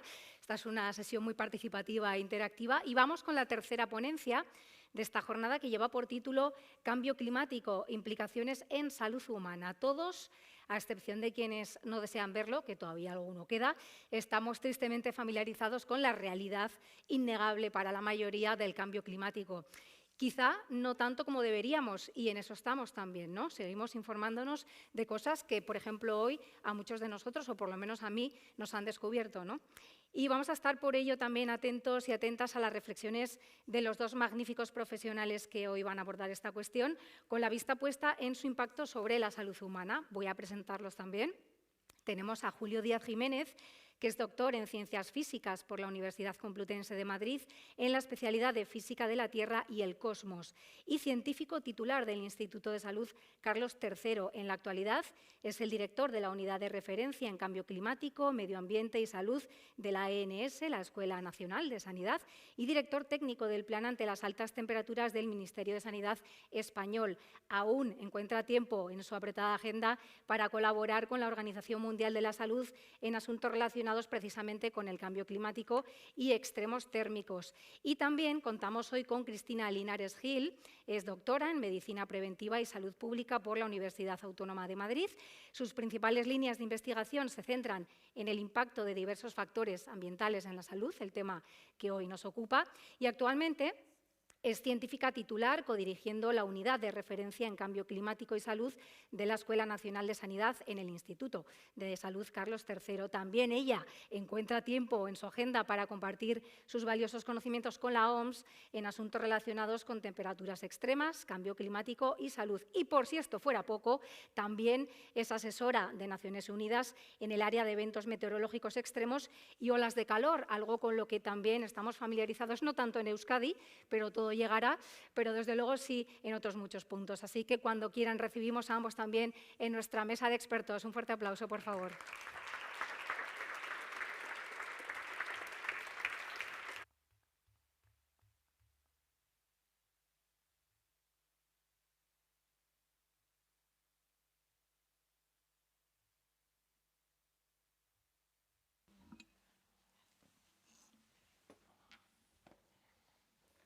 Bueno, buenas tardes a todos. Encantada de estar aquí compartiendo este ratito esta tarde. Muchas gracias a BioAraba y a la organización porque nos están tratando estupendamente, a los compañeros ponentes por sus magníficas presentaciones. Enhorabuena. Y bueno, lo que queremos compartir Julio y yo es una visión general sobre los efectos en salud del cambio climático. Yo voy a hablar un poco más de forma general, a nivel global, de cómo el cambio climático nos está afectando a la salud, ¿no? a la salud de las personas. Y Julio se centrará más en un tema específico en el que llevamos trabajando muchos años, como son las temperaturas extremas, el tema de las olas de calor y las olas de frío, y compartiremos algunos resultados de los estudios que hemos realizado. Bueno, como todos ustedes saben, el cambio climático no es otra cosa que la alteración del clima por la actividad humana, actividad derivada de nuestro modelo de desarrollo y consumo. Me estoy refiriendo a la producción energética, al transporte, es decir, a cómo nos hemos venido desarrollando a partir pues, de la era preindustrial. Todo esto sucede por la diapositiva que muestro ahí, que representa el efecto invernadero. El efecto invernadero, como todos conocen, bueno, pues es un fenómeno natural que permite que haya vida en la Tierra, es decir, permite que haya una temperatura adecuada para que se desarrolle la vida. Porque la radiación solar pues, calienta la superficie terrestre y hay un equilibrio balanceado para que parte de esa radiación que se refleja de nuevo al espacio quede retenida y mantenga una temperatura estable en el planeta. ¿Qué ha pasado? Que derivado de la acción humana, como comentaba, de nuestro modelo de desarrollo, de nuestro rápido modelo de desarrollo, porque aquí lo esencial no es el calentamiento, que también, sino el ritmo al que se está produciendo ese aumento de temperatura global del planeta, se han producido un desequilibrio en los que se denominan GEIS, los gases de efecto invernadero. Por supuesto, el CO2, pero no solo el CO2, también el metano, el óxido nitroso, etc. Otro tipo de gases. Hemos desequilibrado esa concentración de gases y queda más radiación solar retenida y eso hace que aumente la temperatura global del planeta. Aquí voy a romper una lanza en favor a las mujeres científicas, que vamos ganando visibilidad poco a poco, para comentarles que una de las primeras personas que habló del efecto invernadero y del calentamiento global fue una sufragista americana en 1856 llamada Eunice Foote. A partir de sus estudios se empezó a conocer lo que es el efecto invernadero y cómo se ha ido produciendo el calentamiento global. Y como refleja esta infografía, cada tonelada de CO2 emitido se añade al calentamiento global, hace que vaya aumentando de forma rápida esa temperatura media de la superficie de la Tierra. Como veis en el...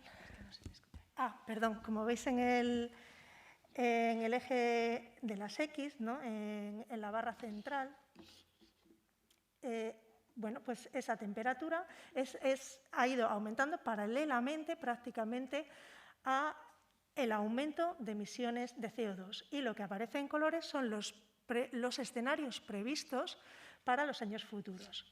Estamos en torno al 1,3 de anomalía térmica y esos escenarios que aparecen ahí como SSP son escenarios que modelan el forzamiento radiactivo de la atmósfera y diferentes escenarios socioeconómicos, pues es un reflejo de lo que nos espera si no actuamos rápidamente, porque estamos en una situación de emergencia climática clara. Nosotros nos encontramos ahora mismo, voy a ver si me funciona el ratón, porque me gustaría poder pasar el ratón por la presentación. No sé si con... Sí, había un touchpad. Ah, sí está aquí, perdón. A ver si me lo coge. Ahora, perfecto. Estamos aquí, nuestro planeta está aquí, ¿no? En este punto. Es un punto de equilibrio muy inestable y en el que, por eso, hablamos los científicos de una emergencia climática. Muchas veces nos han llamado alarmistas. No somos alarmistas, los datos son alarmantes. Podemos dirigirnos hacia una atmósfera sobrecalentada en la que no habrá reversión. Es decir, la inercia del sistema es grande y por poco que hagamos se notará una mejoría. Si no hacemos nada, estamos sobre todo dejando en las generaciones futuras un medio ambiente pues, devastado con unas consecuencias para la salud muy importantes. Bueno, si hablamos de salud pública mundial, está claro que en el punto en el que estamos, afortunadamente, hemos pasado una situación de pandemia. Digo hemos pasado porque parece que con la vacuna estamos sobrellevando y a costa de muchos esfuerzos, ¿no? de todo tipo. Sin embargo, si me permitís el símil, ya desde hace tiempo estamos sufriendo una pandemia silenciosa pero constante, que es el cambio climático, para el cual no existe otra vacuna que la adaptación o aclimatación, la mitigación, es decir, reducir el origen de ese exceso de emisiones, y la concienciación ciudadana. Es la forma de combatir el cambio climático que tenemos, porque efectivamente hay una conexión muy directa entre los cambios ambientales que surgen del calentamiento global y las grandes amenazas para la salud, como voy a tratar de resumir ahora. Bueno, aquí simplemente es un gráfico que revela cómo ha ido subiendo la temperatura global de la superficie. Fijaros, como os decía antes, el problema no es que tengamos una atmósfera sobrecalentada, sino el ritmo al que se está produciendo. Esto está haciendo que muchas especies animales, muchas especies vegetales, no les esté dando tiempo a adaptarse a ese incremento y se estén extinguiendo, alterando de forma importante los ecosistemas. Esas señales observacionales, esas señales que los científicos cuantificamos, que son medibles, el cambio climático no es una cuestión de fe, es una cuestión de ciencia que venimos alertando desde hace mucho tiempo, se traduce claramente en el deshielo de glaciares y casquetes polares, en los que se va produciendo una disminución importante del volumen de hielo. A ver, tenía otra por aquí. Bueno, que también se traduce en un aumento del nivel del mar. Estamos ahora, creo que, en el entorno de 23 centímetros de aumento. Esto parece poco, pero esto es muy importante. Estos son diferentes escenarios según el Acuerdo de París, cómo deberíamos de estar, y la previsión en los peores escenarios a partir de justamente esta década, y cómo va a afectar esto a las diferentes partes del mundo. efectivamente, las peores consecuencias se las van a llevar los estados insulares y las pequeñas islas, ¿no? Que van a ver cómo el mar va comiéndose terreno de su superficie terrestre. Esto pues, ocasionará problemas de desplazados por el clima, que ya los está viendo, y desplazamiento importante de poblaciones a otros lugares. Bien, y luego tenemos el problema de los fenómenos meteorológicos extremos. A ver, que no me funciona muy bien esto. Esta es la que quería poner. Como estamos viendo que aumenta la frecuencia e intensidad de los eventos naturales extremos, pero sobre todo los relacionados con los meteorológicos. Estarían los geofísicos, que son las erupciones volcánicas, los terremotos, y luego los climatológicos, los meteorológicos y los hidrológicos. Son estos los que especialmente están aumentando en las últimas décadas. Como digo, son datos registrados, es decir, se está viendo que es consecuencia del cambio climático y, sobre todo, con graves consecuencias económicas. Fijaros, para Europa, los fenómenos extremos relacionados con el clima suponen unas pérdidas económicas de más de 12.000 millones de euros al año. En nuestro país tenemos los fenómenos de las depresiones niveles altos de la atmósfera, las denominadas DANAs, las gotas frías, como se han llamado, en el levante mediterráneo, que nos han dejado imágenes tan catastróficas como estas, ¿no? En las cuales pues, hay pérdidas de infraestructuras de comunicación, pérdidas de infraestructuras de servicios, por supuesto, pérdida de hogares. Me quedan 5 minutos. Y esto expone a la población, por supuesto, a riesgos importantes por traumatismos, lesiones, etcétera, pero también a riesgos para su salud mental. Es un aspecto que se está estudiando mucho últimamente, una línea de investigación importante en el cambio climático, porque las situaciones de estrés postraumático, de ansiedad, de pérdida de adherencia a los tratamientos, pues en personas hipertensas, en personas diabéticas, son problemas que se registran después de estos eventos meteorológicos extremos. Si esto ocurre en los países desarrollados, esto os lo va a contar Julio,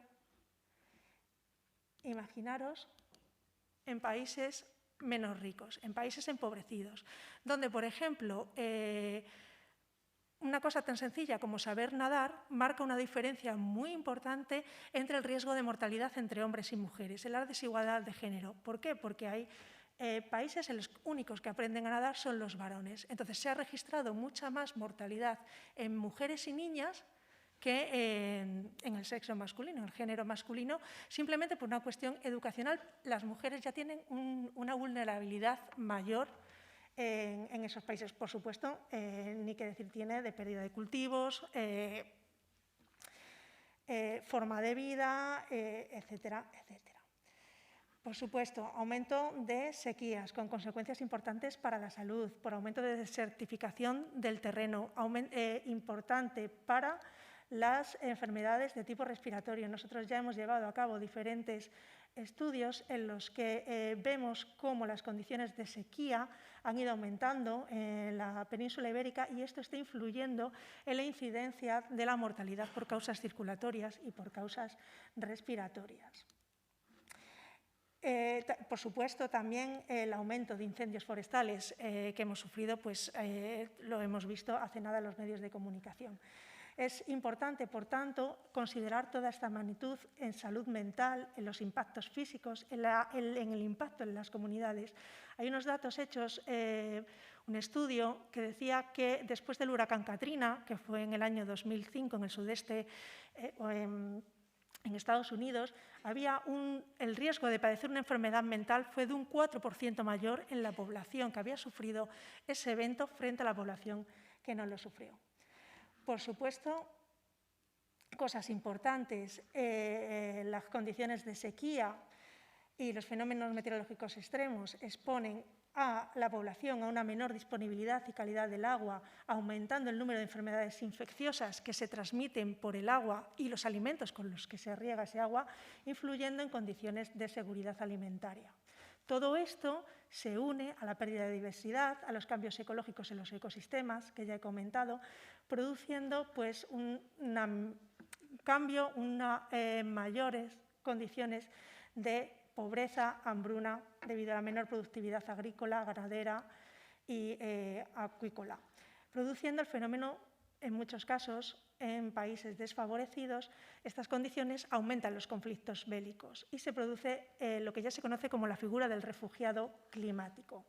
Ya tenemos más refugiados por consecuencias, es decir, más gente que migra por consecuencias del clima que, bueno, ahora me sale la de los incendios, por consecuencias del clima que por conflictos bélicos en sí. Es decir, gente que se tiene que trasladar a otras ciudades.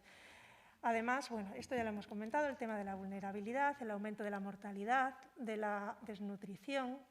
Estas son las previsiones que hay para la década 2030-2050, en muertes anuales que se aumentarán por enfermedades diarreicas, por paludismo, por malnutrición infantil. El tema de, muy brevemente, el aumento de las enfermedades infecciosas transmitidas por vectores como mosquitos, garrapata. Seguro que todos habéis oído hablar del mosquito tigre y cómo está cambiando su distribución porque ya es capaz de vivir en zonas donde antes no vivía. Por ese aumento de las temperaturas se está ampliando su rango en zonas templadas. Se está ampliando su distribución en zonas donde antes no teníamos esas enfermedades. Eran enfermedades tropicales que nos sonaban muy de lejos. El dengue, el chikungunya, el virus del Nilo Occidental, el Zika. Pues eso, vectores principales como mosquitos y garrapatas. Y ya termino. Hablando del entorno urbano, tenemos que diferenciar lo que es contaminación atmosférica local de lo que es el problema de contaminación global, ¿no? El cambio climático retroalimenta el problema de la contaminación a nivel local. ¿Por qué? Porque genera situaciones de estabilidad atmosférica, intensificando la acción de determinados contaminantes, sobre todo pues, partículas PM2,5, sobre todo las emitidas por los motores diésel o dióxido de nitrógeno. La contaminación atmosférica no solo influye en enfermedades respiratorias y en enfermedades circulatorias. Eso digamos que es el pico de la pirámide. Aumenta muchísimo la carga de morbilidad general, por supuesto en cáncer de pulmón, pero también en otros cánceres como el de mama, el de vejiga, el de órganos filtradores. Afecta a las enfermedades neurodegenerativas y empeora los brotes de enfermedades neurodegenerativas como Parkinson, Alzheimer, de determinados tipos de demencia. Por supuesto, influye en procesos de diabetes y obesidad, en los nacimientos prematuros, en el bajo peso.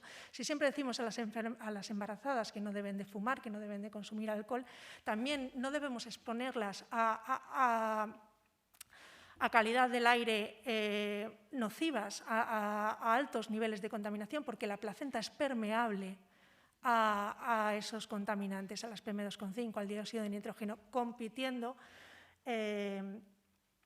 con el oxígeno y los nutrientes que le llegan al feto. Por supuesto, problemas de desarrollo cognitivo. Por eso, la última guía de la Organización Mundial de la Salud ha bajado drásticamente los niveles. Son niveles de protección de la salud, no de obligado cumplimiento, pero ya nos está avisando que cada vez tenemos que tener mejor calidad del aire porque está influyendo de forma determinante en muchas de las enfermedades que padecemos en nuestra sociedad actual. Y bueno, ya con esto acabo porque si no, aparte que me he pasado del tiempo, no le dejo tiempo a Julio y luego pues en las intervenciones y las preguntas pues podemos comentar más cosas. Voy a pasar.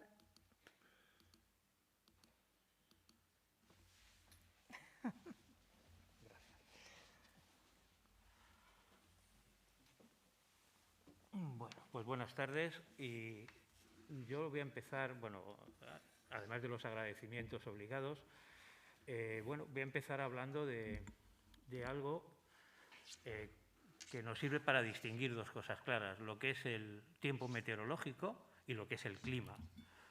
Una cosa es la meteorología, que hace relación a eventos que ocurren en un determinado lugar, en un tiempo determinado, de lo que es la climatología. La climatología hace relación a periodos de 30 años. Por lo tanto, que en pleno cambio climático, como el que estamos inmersos, con un incremento de temperaturas que luego ya veremos de 1,2 grados con respecto a la época preindustrial en media ahora, y con un incremento previsto por encima de, según los últimos modelos, por encima de los 3 grados, hay que distinguir entre lo que es el tiempo y lo que es el clima. Puede, en pleno cambio climático, pues haber una borrasca como la Filomena que hubo en enero pasado, y eso no va en contra de lo que es el cambio climático, porque el cambio climático es clima y la meteorología pueden seguir sucediendo ese tipo de eventos. Bien, una vez que tenemos esto claro, también hay que ver la realidad, y la realidad lo que nos está diciendo es que hay muchos más fenómenos meteorológicos en relación al calor que al frío. Pero también nos dice otra cosa, que el frío no ha desaparecido. Es decir, aunque estemos hablando de cambio climático, va a seguir habiendo olas de frío y va a haber mortalidad atribuible al frío. Bien, cuando yo hablo de... No sé cómo va esto, así que lo dejo. ¿Por qué decimos que va a seguir habiendo olas de frío? Pues por algo muy sencillo, que es la corriente del Chorro, no sé si saben dónde circula, es un río de aire que está en la tropopausa, la diferencia entre la estratosfera y la troposfera, a unos 10 kilómetros de altura. Es un río de agua que está, de aire que está a una temperatura de menos 30 grados y que normalmente suele circular por latitudes altas, digamos, latitudes pues, por encima de los, pues digamos, las latitudes de Nueva York, Gran Bretaña y demás. Esa corriente en chorro funciona por la diferencia que hay de temperaturas entre el Ártico y las latitudes medias. ¿Pero qué está ocurriendo? Lo que está ocurriendo es que el Ártico se está calentando más rápido que las latitudes medias. Por lo tanto, esa diferencia de temperaturas cada vez es menor y esa corriente en chorro, en vez de ir como en la imagen de la izquierda, que se ve que va perfectamente encauzada, empieza a tener meandros, como un río cuando llega a su desembocadura. ¿Eso qué puede provocar? Pues que te caiga una gota de aire frío a menos 30 grados pues, en Canarias, o que te caiga pues, en la península, pues como está puesto pues, en Cabo Kennedy. O sea, por lo tanto, eso no nos quita, es más, nos está diciendo que vamos a seguir con esas altas temperaturas. Cuando empecemos a hablar de efectos en salud, yo voy a empezar a decir muertos atribuibles al calor. Bueno, hay que tener en cuenta que el calor, al igual que ocurre con la contaminación atmosférica, no mata de forma directa, sino lo que suele hacer es agravar otro tipo de patologías, enfermedades respiratorias, cardiovasculares, neurológicas, renales. Entonces, las altas temperaturas lo que hacen es agravar ese proceso. Para que nos hagamos una idea, en el año 2003 hubo una ola de calor que dejó 70.000 muertos en Europa en 15 días, de ellos 6.600 en España. Bueno, pues de esos 6.600, solo 140 se debieron a golpe de calor, a muerte directa por calor. El resto fue agravamiento de enfermedades respiratorias, cardiovasculares. Entonces, eso ya nos lleva a ver cuáles son nuestros grupos vulnerables. Nuestros grupos vulnerables pues, van a ser los ancianos. ¿Por qué? Pues porque son los que tienen patologías de base. Esta gráfica que hay aquí nos sirve para que veamos que la gente, cuando uno fallece, pues lo hace de forma ordenada. O sea, no se muere, la gente no se muere al azar. La gente se muere siguiendo un patrón estacional. Hay una temperatura que nosotros llamamos, sería esta de aquí, la temperatura de mínima mortalidad, para la cual, cuando se da esa temperatura, la mortalidad es mínima. Por ejemplo, y esa varía de un sitio a otro. En Madrid, pues, por dar un dato, son 30 grados. Luego veremos en Vitoria y demás. Son 30 grados. Por encima, a la izquierda de esa temperatura, que sería la parte esta de aquí, es lo que nosotros llamamos mortalidad por frío. A la derecha de esa temperatura es lo que llamamos mortalidad por calor. En esa mortalidad por calor hay una temperatura a partir de la cual esto se dispara. Y eso es lo que llamamos una ola de calor. Por lo tanto, una cosa es mortalidad por calor y otra cosa es mortalidad por ola de calor. La mortalidad por frío siempre es superior a la mortalidad por calor, pero la mortalidad por ola de frío es inferior a la mortalidad por ola de calor. O sea que una cosa es el frío, ola de frío, calor, ola de calor. O sea, ola de calor sería a partir de aquí. Bien, pues esto aquí era por lo que decía que precisamente en esta gráfica de aquí se ve que la gente se muere de forma ordenada, se ve así que hay piquitos, o sea, siempre nos morimos igual. Por lo tanto, eso nos lleva a poder determinar esas temperaturas. En principio se pensaba, cuando estábamos en el año 2003 y hubo esa ola de calor, bueno, pues la señora ministra nos llamó y nos dijo, tenemos que articular un plan de prevención porque han muerto 6.000 personas en 15 días, 14.000 en Francia y le ha costado la cabeza al ministro de Salud francés. Y aquí no va a pasar eso. Pues había que arbitrar un plan de vigilancia. Entonces lo arbitramos corriendo y dijimos, a ver, ¿por dónde se muere la gente? Bueno, pues sabíamos que en torno a un percentil, que el percentil es tú coges una serie de temperaturas, das un golpe, las que quedan a un lado, por ejemplo, el percentil 95, ordenas las temperaturas máximas, las que das un golpe, las que quedan al 5%, serían donde hay ola de calor, las 95 que quedan por debajo, donde no hay ola de calor. Cuando hicimos eso, nosotros sabíamos que eso no estaba bien hecho, porque solamente coincidía ese percentil 95 en 3 ciudades que habíamos estudiado, Barcelona, Madrid y Sevilla.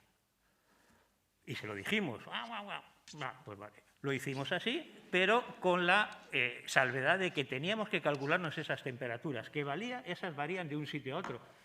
Por ejemplo, aquí está claro cuáles son esas temperaturas. Por ejemplo, estamos hablando por Madrid 34 grados, Sevilla 40 grados, pero en Coruña tenéis 26 y aquí 34. Es decir, que lo que es una ola de calor en Sevilla, perdón, en Coruña, que son 26 grados, en Sevilla, vamos, pasan frío. Entonces, por eso había que determinar esas temperaturas. Y las determinamos y no era ese percentil 95 ni de lejos. En unos sitios es el 82, el otro el 99. ¿Esto qué me quiere decir? Que como todo, y sobre todo en epidemiología, no se pueden extrapolar resultados. Hay que ir a estudios locales y determinar para cada sitio cuál es esa temperatura y arbitrar esos planes de prevención en función de esos valores. Bien, sabiendo esto, nos calculamos cuál era la mortalidad atribuible a olas de calor en España y resultó ser de 1.300 muertos al año. Aquí solo 50, estos son 10 años, por lo tanto 5 al año, muy pocos. Bueno, pero son 5 que se pueden evitar y hay que evitar. Pero con el frío lo mismo. Nos calculamos esa temperatura, sabemos cuáles son los muertos por frío y en ese periodo fueron 1.050, muy parecidos los valores, pero menor. Entonces, por ejemplo, aquí no hay muertes por frío. ¿Por qué? Porque hay la gran suerte de que hay muy poca mortalidad en Vitoria. Entonces, nosotros estamos trabajando siempre con datos agregados y son técnicas estadísticas. Entonces, si no hay números, si no hay fallecimientos, las técnicas estadísticas no lo detectan. Por lo tanto, aquí esto no quiere decir que no se muera, no haya mortalidad atribuible por frío en Vitoria. No quiere decir eso. Lo único que nos dice es que con nuestra metodología, que hemos elegido el observatorio situado en la capital de provincia, no nos da una asociación estadística. ¿Esto qué quiere decir? Que hay que hilar más fino. Bueno, pues habrá que hacerlo, pero daos cuenta que en el 2003 no sabíamos nada, esto se publica en el año 2015 y algo hemos aprendido desde entonces. Esto es lo que ha pasado. ¿Qué está pasando? Lo que está pasando es que el impacto del calor está bajando. ¿Por qué? Si ahí tenéis esta gráfica de aquí, hemos pasado de una mortalidad por cada grado por encima de esa temperatura umbral de media de un 14%, esto es para toda España, a un 2%. ¿A qué se debe eso? A 1000 cosas. Como siempre, son miles de factores. El desarrollo, digamos, económico que ha habido en España en los últimos 30 años, las mejoras sociosanitarias, la existencia de planes de prevención, la cultura del calor, la educación ambiental. Todo eso ha hecho que nos estemos adaptando a ese calor. Para el frío no. ¿Por qué? Porque, entre otras cosas, no tenemos plan de prevención contra el frío, pese a que hay más muertes diarias por frío que por calor. Por frío, por ola de frío, se mueren 3,5 personas al día. Por ola de calor, 3,0 personas al día. Bueno, pues habrá que a lo mejor, a la vista de este tipo de cosas, arbitrar planes de prevención contra el frío.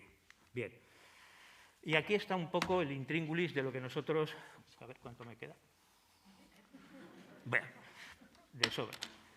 lo que nosotros llamamos adaptación. Fijaos, me voy a centrar en el caso del calor. Aquí hay dos gaussianas, esto es la probabilidad de que ocurra un fenómeno, y esta de aquí, la que estoy marcando ahora, es el tiempo actual. Imaginaos, por ejemplo, que estamos hablando en Vitoria, 34 grados, la definición de ola de calor. ¿Cuál es la mortalidad por ola de calor? La que ocurre por encima de esos 34 grados, ¿vale? Esa cuña roja. ¿Qué ocurre si la temperatura sube 2 grados? Pues que toda la cuña roja pasa de ser este poquito a ser todo esto. Por lo tanto, habrá muchas más muertes por calor. Y el truco está en lo siguiente. ¿Y qué ocurre si la gente, en vez de empezar a morir en Vitoria a 34 grados, lo hace a 36? Pues que volveré a estar en esta cuña. Es decir, ¿qué tengo que conseguir? Que la temperatura de definición de ola de calor varíe. ¿Y eso cómo lo consigo? Pues ahí está. ¿Pero lo estamos consiguiendo? Sí. Bien, ¿cómo lo estamos consiguiendo? Bueno, pues esto es un estudio que se publicó hace ya un par de años, creo que fue en Stotten también, en el que hemos visto que la temperatura, por ejemplo, está subiendo a un ritmo en España, ha subido en el periodo 2009 era 28,7. En el 2021-2050 va a subir a 30,3. Pero en el 2051-2006 va a subir a 33,6. ¿Esto qué me está diciendo? Que si yo no quiero que haya más muertes por calor, me tengo que adaptar a ese ritmo de subida de temperaturas. Porque si no lo hago, pasaremos de las 1.300 muertes que había por olas de calor, que os he dicho antes, a 13.000 muertes. O sea, se van a multiplicar por 8 o por 9. Y eso nos va a costar 50.000 millones de euros cada año. Por lo tanto, nos interesa adaptarnos. ¿Nos estamos adaptando? Bueno, eso sí. Fijaos, esto es esa temperatura que yo os decía de mínima mortalidad, ¿recordáis? Pues esa temperatura, esta es la temperatura en el periodo 83-88, 28,1. Está hecho para Madrid, lo tenemos hecho para toda España. Ha subido a 28,4, 28,9, 27,3, 29,5, es decir, está subiendo. Si yo consigo que suba el ritmo a que nos estamos calentando, no habrá más olas de calor y nos quedaremos en esos 1.300 muertos, no en 13.000. ¿Se está consiguiendo? Pues en algunos sitios sí y en otros no. De media, esa temperatura en el periodo para toda España ha subido a un ritmo de 0,41 grados por década en los últimos 35 años. En Vitoria 0,5, o sea, más o menos. Las previsiones de AEMET es que van a ser, como decía antes, de 0,66.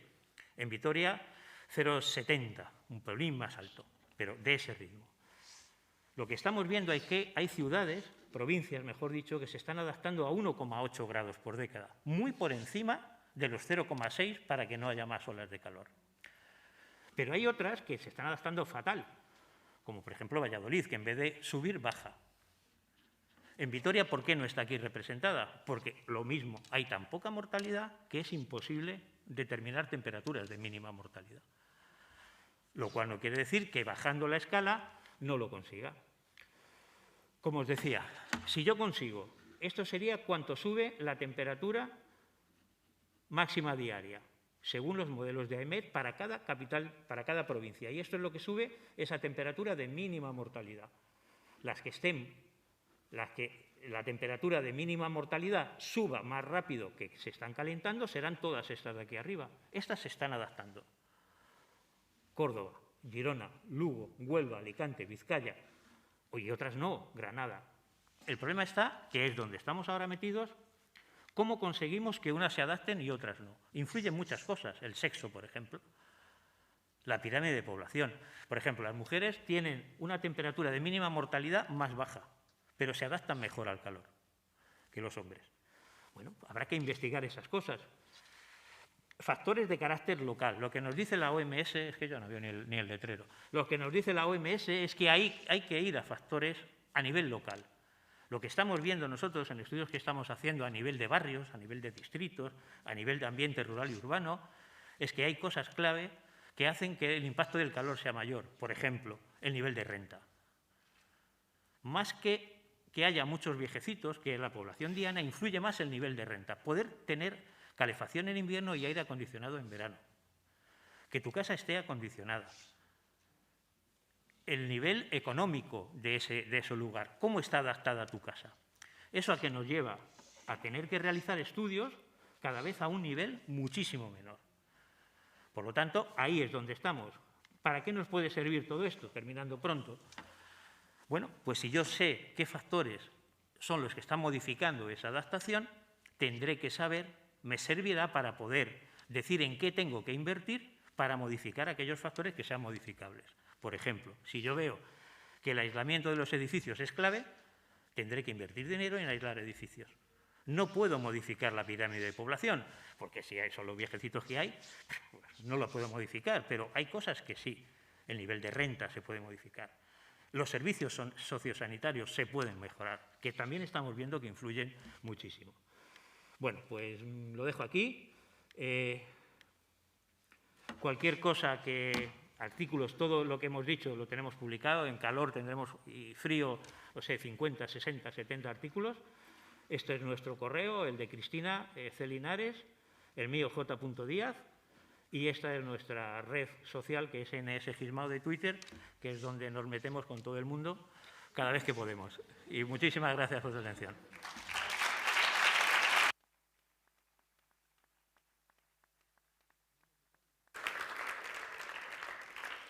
Muchísimas gracias a Cristina Linares y a Julio Díaz por compartir también su gran experiencia y sus enormes conocimientos. Y gracias, en realidad, a toda la mesa. Ahora que los tenemos a todos juntos, pues vamos a darles un aplauso colectivo también.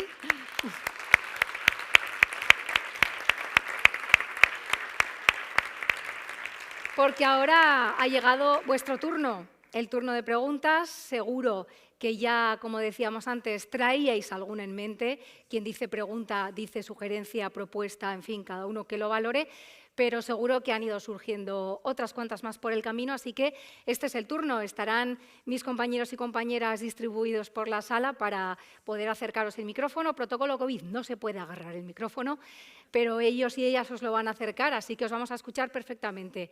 Empezamos con la ronda de preguntas, con el primero que se anime a romper el hielo. Estamos aquí en familia, fuera vergüenzas, que prime la curiosidad.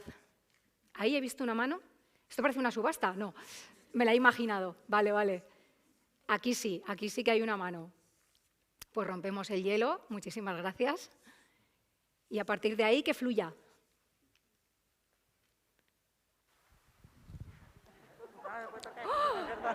¡Hoy protocolo COVID! Es que es un gesto instintivo, yo lo entiendo. Trae para acá, pero no se puede. Buenas tardes. Le quería una pregunta a Imanol. En esto de la proliferación de las áreas verdes, ¿no?, y su protección, por ejemplo, en el anillo verde, yo tengo perro, entonces paseo mucho por el anillo verde, por el parque de Sansomendi, y las basuras. O sea, yo creo que es una contaminación que hay, los botellones. Vas el sábado o un domingo al anillo verde y es una contaminación. Entonces, no solo basta con que plantemos árboles, flores, sino que qué se va a hacer respecto a las basuras. Funciona muy mal. Lo siento.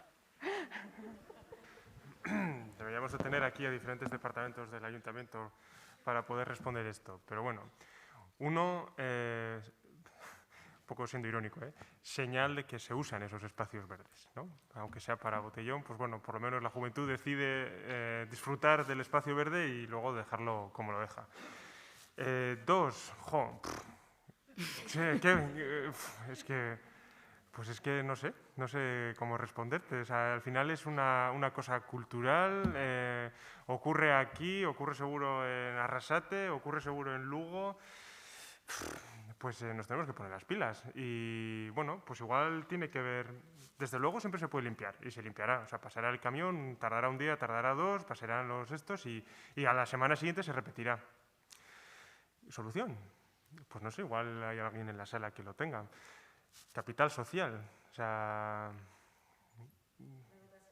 educación en el colegio, desde luego, sí, y no callarse, ¿no?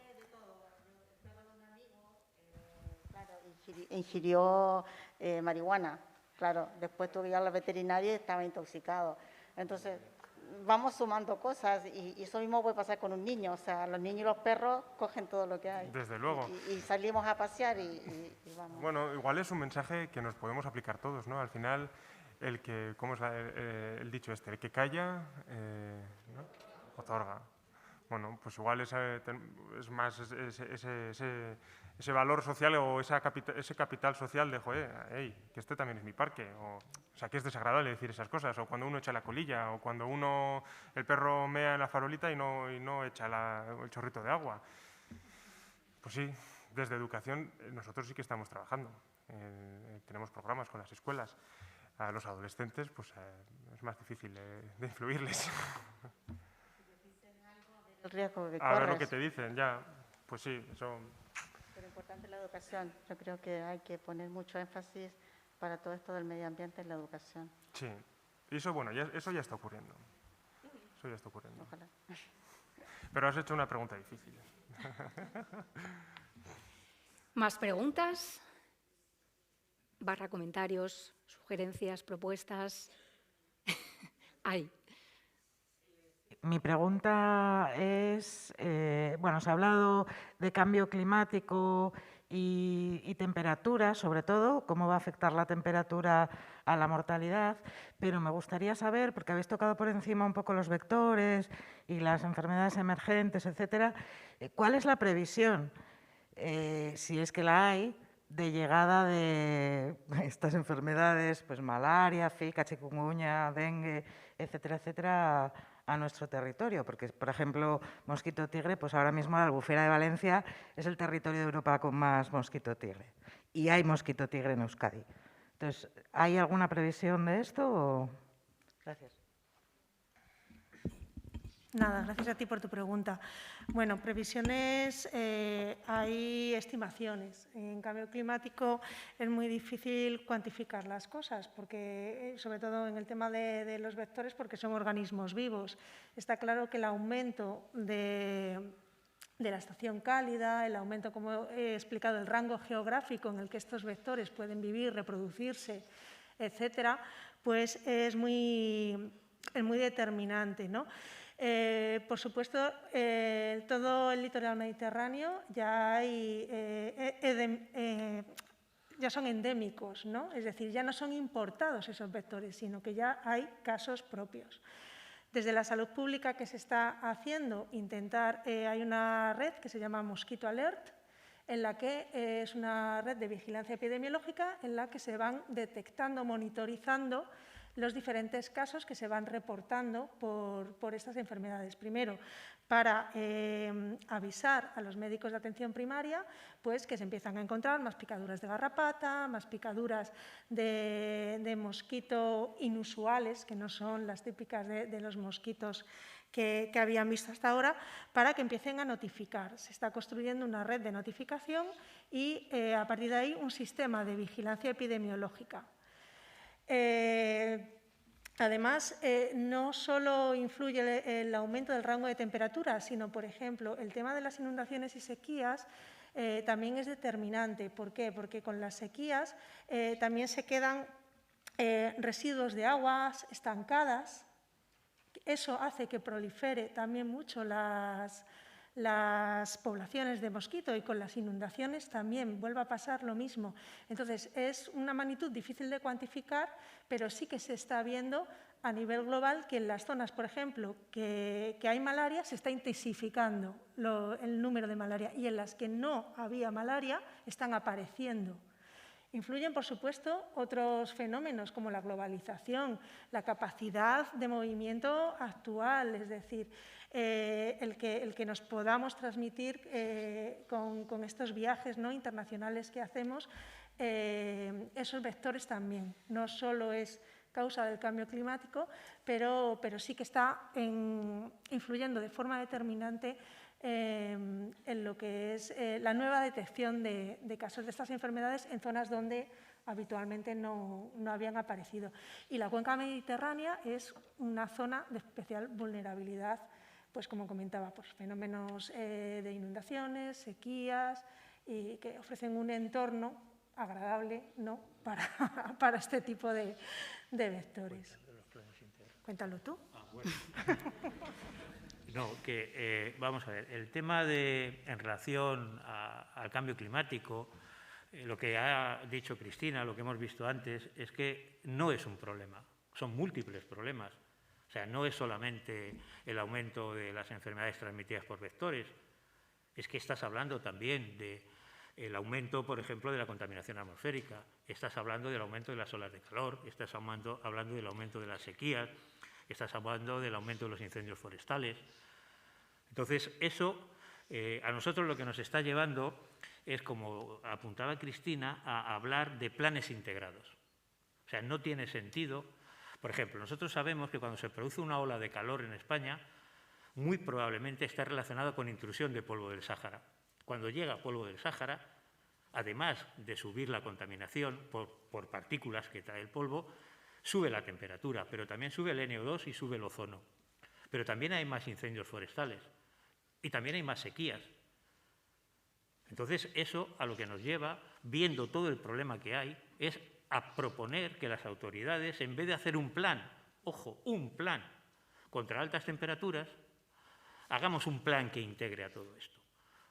O sea, por ejemplo, la gente no sabe que cuando hay un incendio forestal aumenta la mortalidad por contaminación hasta 400, 500, 600 kilómetros en España, ojo. Esto no son datos de estudios de Estados Unidos, son datos hechos por nosotros en España. Por lo tanto, no tiene sentido a un problema global hablar de planes específicos para el calor, para el mosquito, y parece que esa es la tendencia que ha habido hasta ahora. Bien, pues nosotros lo que proponemos, y así se ha hecho saber a las autoridades correspondientes, es dar un plan integrado, que integre todo eso, y planes que sean capaces de dar una respuesta a todos los problemas que están ocurriendo. Y cosas que ya sabemos, por ejemplo, un estudio que hicimos para Zaire, creo que fue, ¿no? Vimos que 4 semanas después de una inundación, aumentaban los casos, eso es, en Lusaka, en Zimbabue, aumentaban los casos de malaria. Bien, o sea, que digamos que nosotros tenemos las herramientas para poder predecir cuándo se van a producir ese tipo de infecciones.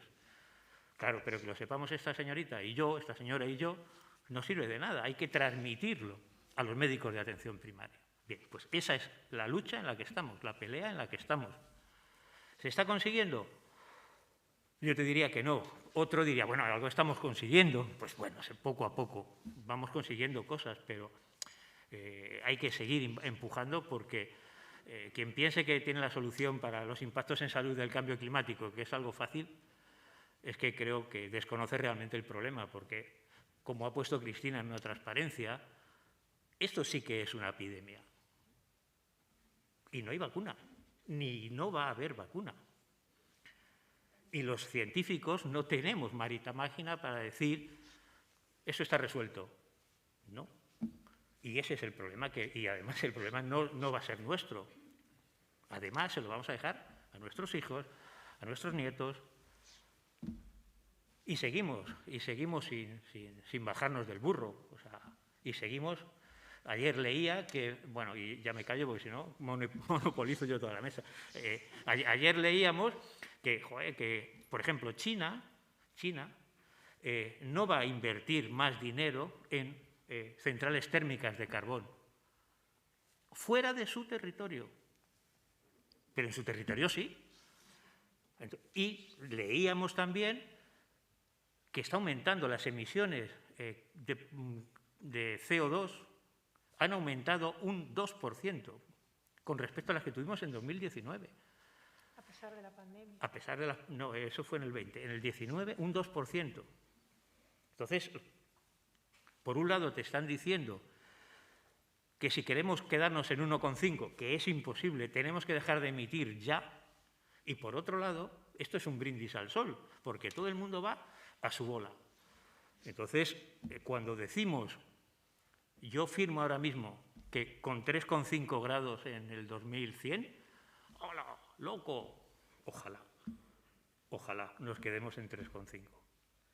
Además, también me callo, el cambio climático tiene de pernicioso que los países que menos han contribuido a tener este problema son los que más duramente van a sufrir las consecuencias del cambio climático.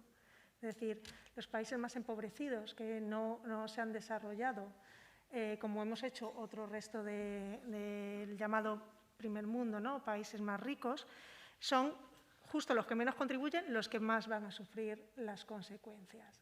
Entonces, por eso se habla mucho de que la transición ecológica o la transición energética tiene que ser justa, tiene que ser social, tiene que tener estos factores en cuenta. Pues ojalá lo consigamos, ¿no? Por lo menos mejoremos en todo lo posible. Tampoco os queremos dejar chafados.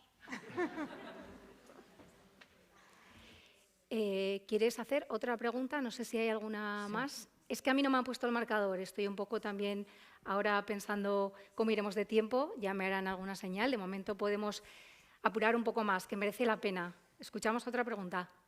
Buenas. Bueno, es para hacer una pregunta y luego también un par de reflexiones. Habéis hablado del cambio climático y, bueno, el último informe del IPCC lo que ha puesto énfasis en los puntos de no retorno, los tipping points, ¿no? No se espera que el cambio climático sea algo gradual, ¿no? Sino que se produzcan en determinados momentos igual cambios abruptos, ¿no? Por ejemplo, pues un tipping point podría ser el permafrost o la corriente atlántica del Atlántico, ¿no? Entonces, ¿cómo puede suponer que esa ralentización de la corriente atlántica, por ejemplo, pueda traer un invierno más crudo a todo el hemisferio norte, por ejemplo, a Europa? Vale, eso por un lado. Y luego también, no se ha mencionado, pero también se puede decir que hay en el planeta Tierra ahora unos determinados puntos que se llaman hotspots y que se denominan temperatura de úlbedo húmedo, ¿no? Donde no se puede vivir, porque tu cuerpo, aunque empieces a sudar, que no te va a servir para nada, te vas a morir por un golpe de calor. Y luego, bueno, como reflexión, ¿no? ¿Qué actuación integral se puede hacer? Pues bueno, pues una crítica al sistema, ¿no? Al crecimiento, ¿vale? Porque este problema ya lo avisaron unos señores en la época de la década del 70 en su informe Los límites del crecimiento. Este problema ya venía muy de atrás. Entonces, bueno, nos encontramos en esta situación. Y una pregunta para terminar a Gorka y a Unas. Si, por ejemplo, ¿no? de los medicamentos que van a parar al medio, por ejemplo, a un río, al medio acuático, ¿se ha establecido algún porcentaje o es discriminatorio el hecho cuánto tenemos de residuos provenientes de medicamentos para uso humano y cuántos, por ejemplo, tenemos procedentes plaguicidas o fármacos de uso agroindustrial, por ejemplo, ¿no? A ver si tenéis algún dato, a ver qué cifras o qué porcentaje pertenece a uno o a otro.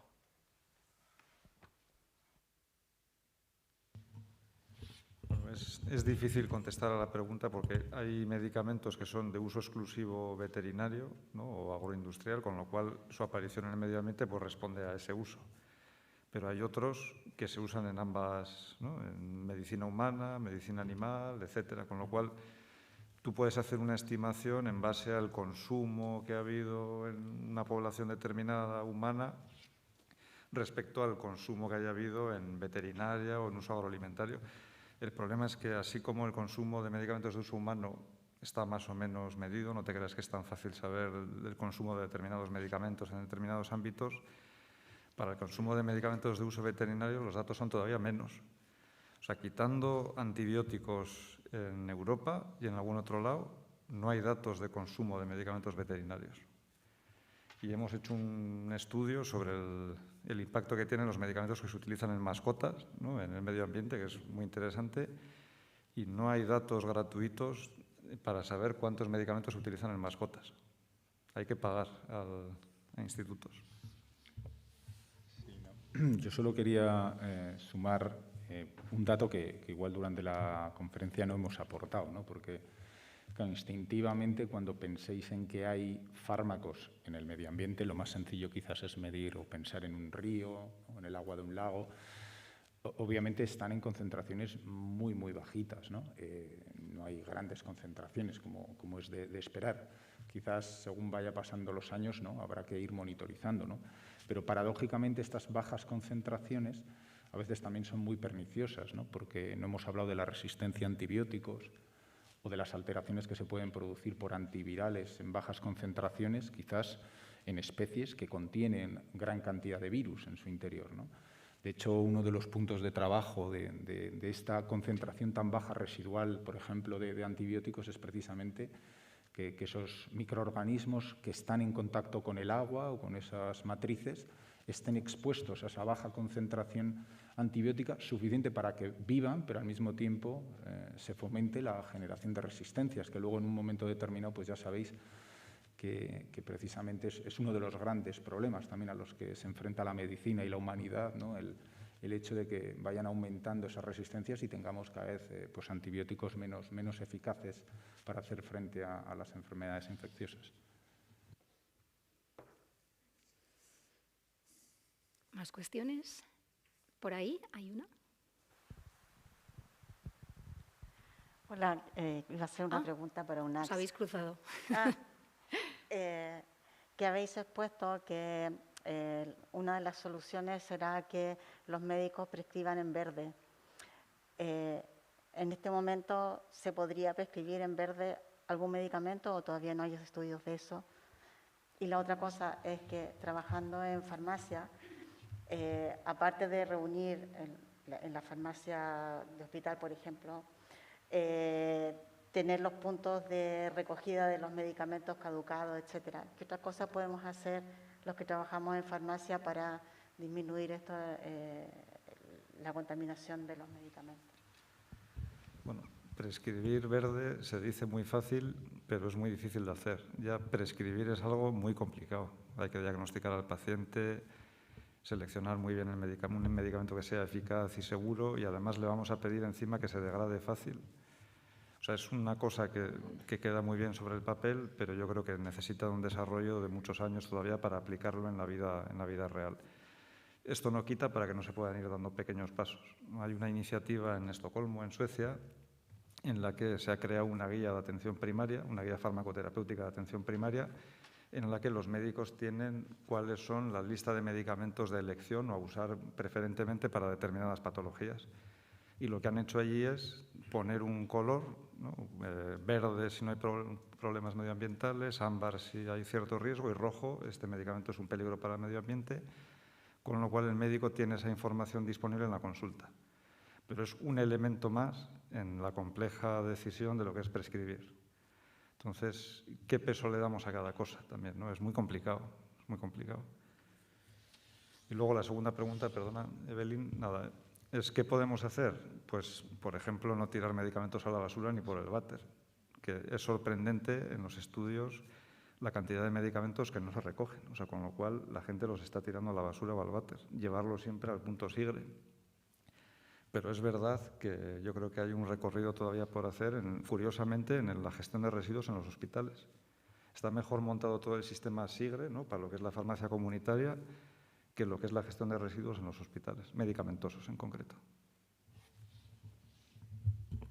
Sí, yo solo quería decir que precisamente por eso el hacer hincapié en la educación, ¿no?, en la formación, también de los futuros profesionales farmacéuticos sanitarios. Como dices, UNACS, la correcta recogida, ¿no?, el no disponer y tirar esos medicamentos. Y quizás de cara al futuro, esa especie de equilibrio que a veces se establece entre las medidas regulatorias, ¿no?, que se establezcan para la industria farmacéutica, ¿no? A veces, cuanto más evidencias hay, quizás avanzará también los aspectos regulatorios. A ver, esto es un símil, y no tiene nada que ver ni quizás ocurra, ¿no? Pero igual que con los vehículos, ¿no?, de gasolina, diésel, se ha ido produciendo un proceso de electrificación, ¿no?, para precisamente reducir emisiones. Quizás estamos en la antesala, ¿no?, también de cara a la industria farmacéutica, de ir haciendo un diseño, que no siempre será posible, lógicamente, pero quizás un diseño químico en muchos de los medicamentos, habrá que ver con los biológicos qué ocurre, ¿verdad?, para que sean igualmente eficaces y seguros, lógicamente, para la salud humana y veterinaria, pero sean más biodegradables, más amigables, ¿no?, con el medio ambiente, ¿no? De esa manera, esto, pues lógicamente, facilitaría mucho, ¿no?, la salida al problema. Vamos igual con la que se había quedado en la cola. Hola, buenas tardes. Bueno, pero me viene bien porque está muy relacionada. Bueno, yo tengo dos preguntas, una es para Gorka y unas que están relacionadas con este tema. ¿Y tenéis algún estudio o algún dato en el que se pueda saber la farmacocontaminación si es debida al uso habitual de medicamentos necesarios que, bueno, pues los necesitamos y por algún sitio tienen que ser eliminados, o al mal uso, es decir, no llevarlo al SIGRE, tirarlo por el váter, que eso hay mucho. ¿Tenéis algún estudio o datos? Sí, hay muchísima bibliografía y parece que los últimos datos apuntan a que la principal vía de entrada en el medio ambiente es la excreción normal y corriente. Bueno, aunque como bien ha explicado Gorka antes, pues depende del sitio, ¿no? Hay en la India, etcétera, en sitios donde se fabrican muchísimos medicamentos, hay zonas que tienen una contaminación eminentemente industrial, pero nuestro entorno es por consumo.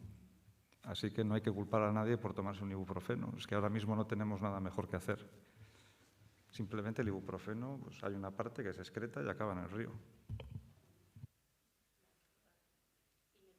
Para Imanol, bueno, que has hablado pues, del plan urbanístico que se ha realizado en los últimos años en Vitoria y sobre todo pues, en el plan de movilidad, ¿no? Yo ahí, bueno, he echado en falta, o bueno, igual no es una pregunta, igual es una reflexión, pero ¿se ha tenido en cuenta algún tipo de implementación para la utilización de los vehículos eléctricos particulares? Yo personalmente tengo un coche eléctrico y me tengo que ir ni te digo dónde, a cargarlo si no lo cargo en casa. Por ejemplo, no tengo ningún tipo de ventaja por utilizar ese tipo de coche que no contamina, que en otras ciudades, por ejemplo, más grandes, sí tendría, aunque llevo mi pegatina de emisiones cero. No sé, ¿eso se ha contemplado? Porque reducir el parque de coches me parece muy complicado si no se incentiva el utilizar otro tipo de vehículo aparte del transporte público, ¿no? Pero bueno, hay gente que necesita utilizar el transporte privado. Y una buena opción sería un coche eléctrico, no un híbrido, un eléctrico solamente, que es con el que más problemas te puedes encontrar. Bien, a ver, medidas que se estén tomando para fomentar el coche eléctrico, aparte de electrolineras, en este momento no soy consciente de que haya más. Prácticamente no hay, te lo digo por experiencia. O sea, sí que hay alguna intención de abrir alguna electrolinera, pero no me consta de que haya, pues yo que sé, alguna ventaja de menor coste para aparcar o alguna ventaja fiscal o algún incentivo. Por ejemplo, sí que se paga un poco menos, ¿no? Pero me refiero, pues eso, una facilidad pues, de aparcamiento o pagar menos en la OTA, por ejemplo, no sé, ese tipo de cosas. Bueno. O lo mismo que se reservan plazas de parking para determinados casos, pues para esto también, por ejemplo. Para eléctrico, ¿no? O sea, para fomentar también esa transición a... Eso es, bueno, que pues, se me ocurre. Por eso te digo que más que una pregunta es casi una reflexión o una sugerencia. Sí. Bien, yo me llevo la sugerencia a los que están trabajando en la revisión del plan, así que podría ser interesante, o sea, es una aportación interesante y puede que ya esté contemplada, no te digo que no. Un poco la apuesta en cuanto a esa reducción del espacio que se le da en la vía pública al coche y también ahí queda un ejercicio por hacer que es guiar, ¿no? O sea, igual un poco... Lo que siento es, o sea, lo que me estás contando entre líneas leo también, joder, yo como ciudadano, vale, se me está quitando espacio para el coche, pero es que voy a necesitar el coche, ¿cómo me lo monto, no? Entonces, bueno, ahí hay una tarea también de guiar a la ciudadanía en cómo dirigir esa alternativa al coche. Es decir, por ejemplo, si supón que vives en Otazu, ¿no? Y vienes todos los días en coche, o vives en Alegría, me da igual. Bueno, pues ¿qué herramienta tienes para saber cómo puedes llegar al centro dejando el coche en la entrada ahí en esmaltaciones, en algún parking, ¿no? Bueno, pues eso se podría dirigir mejor, ¿no? O sea, ese perfil de ciudadano que por cualquier razón se tiene que meter en la ciudad en coche, pero luego podría disfrutar del transporte público, se puede dirigir todavía mejor de lo que se dirige hoy en día. Hoy en día dependemos de Google Maps, ¿no? podemos aspirar a algo más, a algo que nos guíe un poquito más, a algo que nos marque bien claro cuáles los espacios libres que tienen los parques disuasorios, los parkings en las afueras y cómo me conecto al transporte público, etcétera, etcétera. Pues sí, ahí hay trabajo por hacer, ¿no? Entonces, bueno, esas cosas están escritas, están puestas y es un ir avanzando. O sea, esto son todavía años de recorrido que quedan por hacer. Pero bueno, toda la aportación suma. Así que gracias, Bay. Pues muchísimas gracias por las preguntas. Lamentablemente el tiempo aprieta, así ha estado también Julio pendiente del marcador y efectivamente el tiempo corre, sobre todo en buena compañía. Así que vamos a darles las gracias a Imanol Zabaleta Altuna, Gorka Oribe Arroyo, Unax Lerchundi Echevarría, Julio Díaz Jiménez y Cristina Linares Gil por haber compartido todos estos momentos y conocimientos.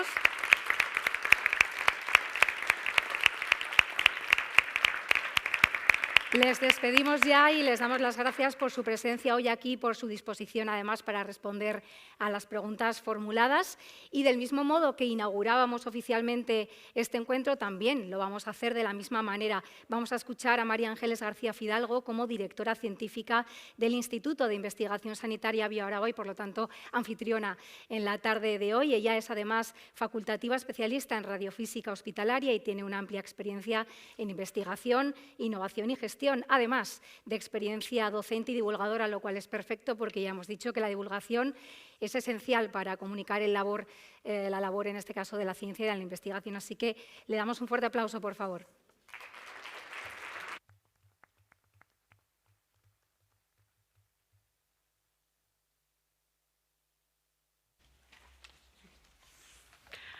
Arratsaldeon guztioi, lehenik eta behin, mila esker etortzeagatik. La verdad es que ha sido un gustazo disfrutar estas casi 3 horas en muy buena compañía. A mí se me han pasado volando y de lo que sabía a las 6 de la tarde a lo que sé ahora, espero que no se me olvide, que ese es el problema de la mala memoria, pero desde luego ha sido muy, muy productiva esta tarde. Agradecer, por supuesto, a los ponentes, gracias Julio, Cristina, Imanol, Unax, Gorka. Ha sido un placer teneros como profesionales y como personas. Hemos disfrutado antes, ¿verdad?, de una comida súper agradable y la verdad es que muy ilustrativa. Dar las gracias al alcalde y al ayuntamiento por facilitar el Palacio de Congresos y ser participantes activos de este encuentro. Al viceconsejero de Salud por su asistencia y, por supuesto, a la ciudadanía. A los que habéis venido de forma presencial, muchas gracias. Y los que se han conectado online, me han chivado por ahí que igual más de 140 personas han estado también presentes escuchando este acto desde sus casas. Pues llegamos al momento de la clausura del encuentro con la ciudadanía. Este acto está enmarcado en las 22ª Jornadas de Investigación e Innovación de BioAraba. ¿Y qué es BioAraba? Es un instituto de investigación sanitaria y es fruto de la asociación del Departamento de Salud del Gobierno vasco, la Universidad del País Vasco, Osakidetza y la Fundación Vasca de Innovación e Investigación Sanitaria, BioEF. Y uno de los objetivos de este instituto es la divulgación a la sociedad de los avances científicos aplicados a la salud. Este modelo de aproximación ciencia-sociedad debe contar con el mayor número de actores procedentes de la comunidad investigadora, la política, la comunidad educativa, el sector empresarial y las diversas entidades de la sociedad civil, entre otros. Con este encuentro, con la ciudadanía, incentivamos los procesos de participación diversos e inclusivos. Este año, el lema elegido ha sido Salud y Medio Ambiente. ¿Por qué lo elegimos?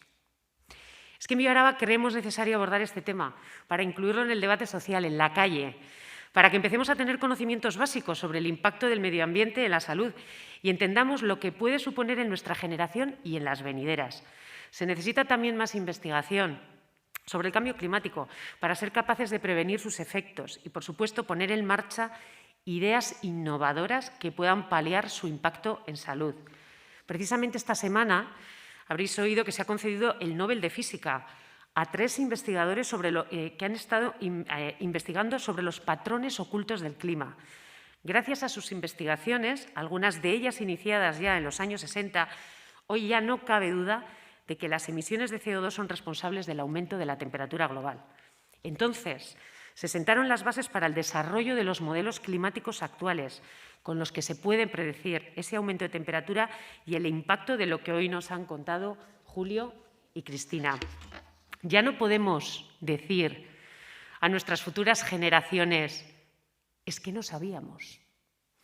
En Álava tenemos la suerte de contar con personas e instituciones comprometidas, referentes a nivel nacional e internacional y con voluntad de trabajar en equipo desde los diferentes aspectos del problema. Aprovechémoslo. Asegurar que el sistema de salud responda a las consecuencias de las amenazas del cambio climático es vital. Y desde el Instituto de Investigación Sanitaria BioAraba intentamos adquirir formación, experiencia, junto con nuestro personal clínico investigador, para ser un agente más en los equipos de investigación e innovación del territorio alavés.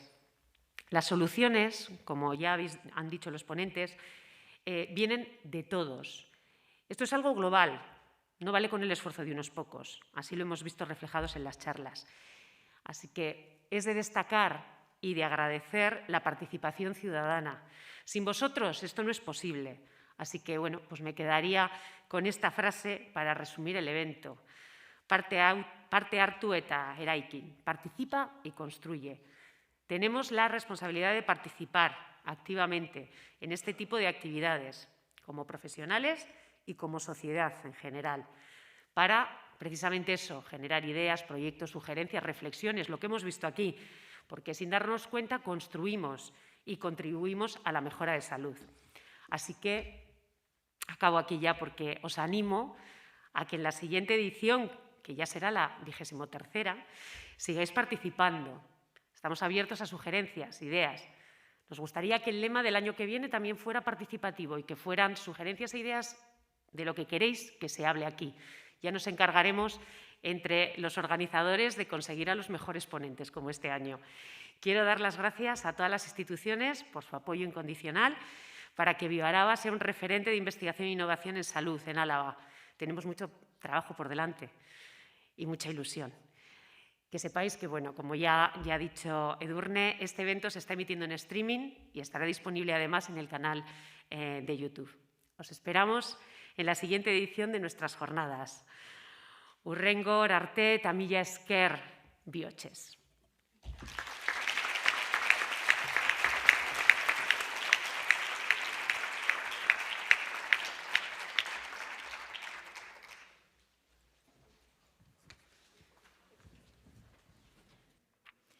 Eskerrik asko María Ángeles García Fidalgo, BioAraba Osasun Ikerketa Institutuko zuzendari zientifikoa. Muchísimas gracias a María Ángeles García Fidalgo como directora científica del Instituto de Investigación Sanitaria BioAraba.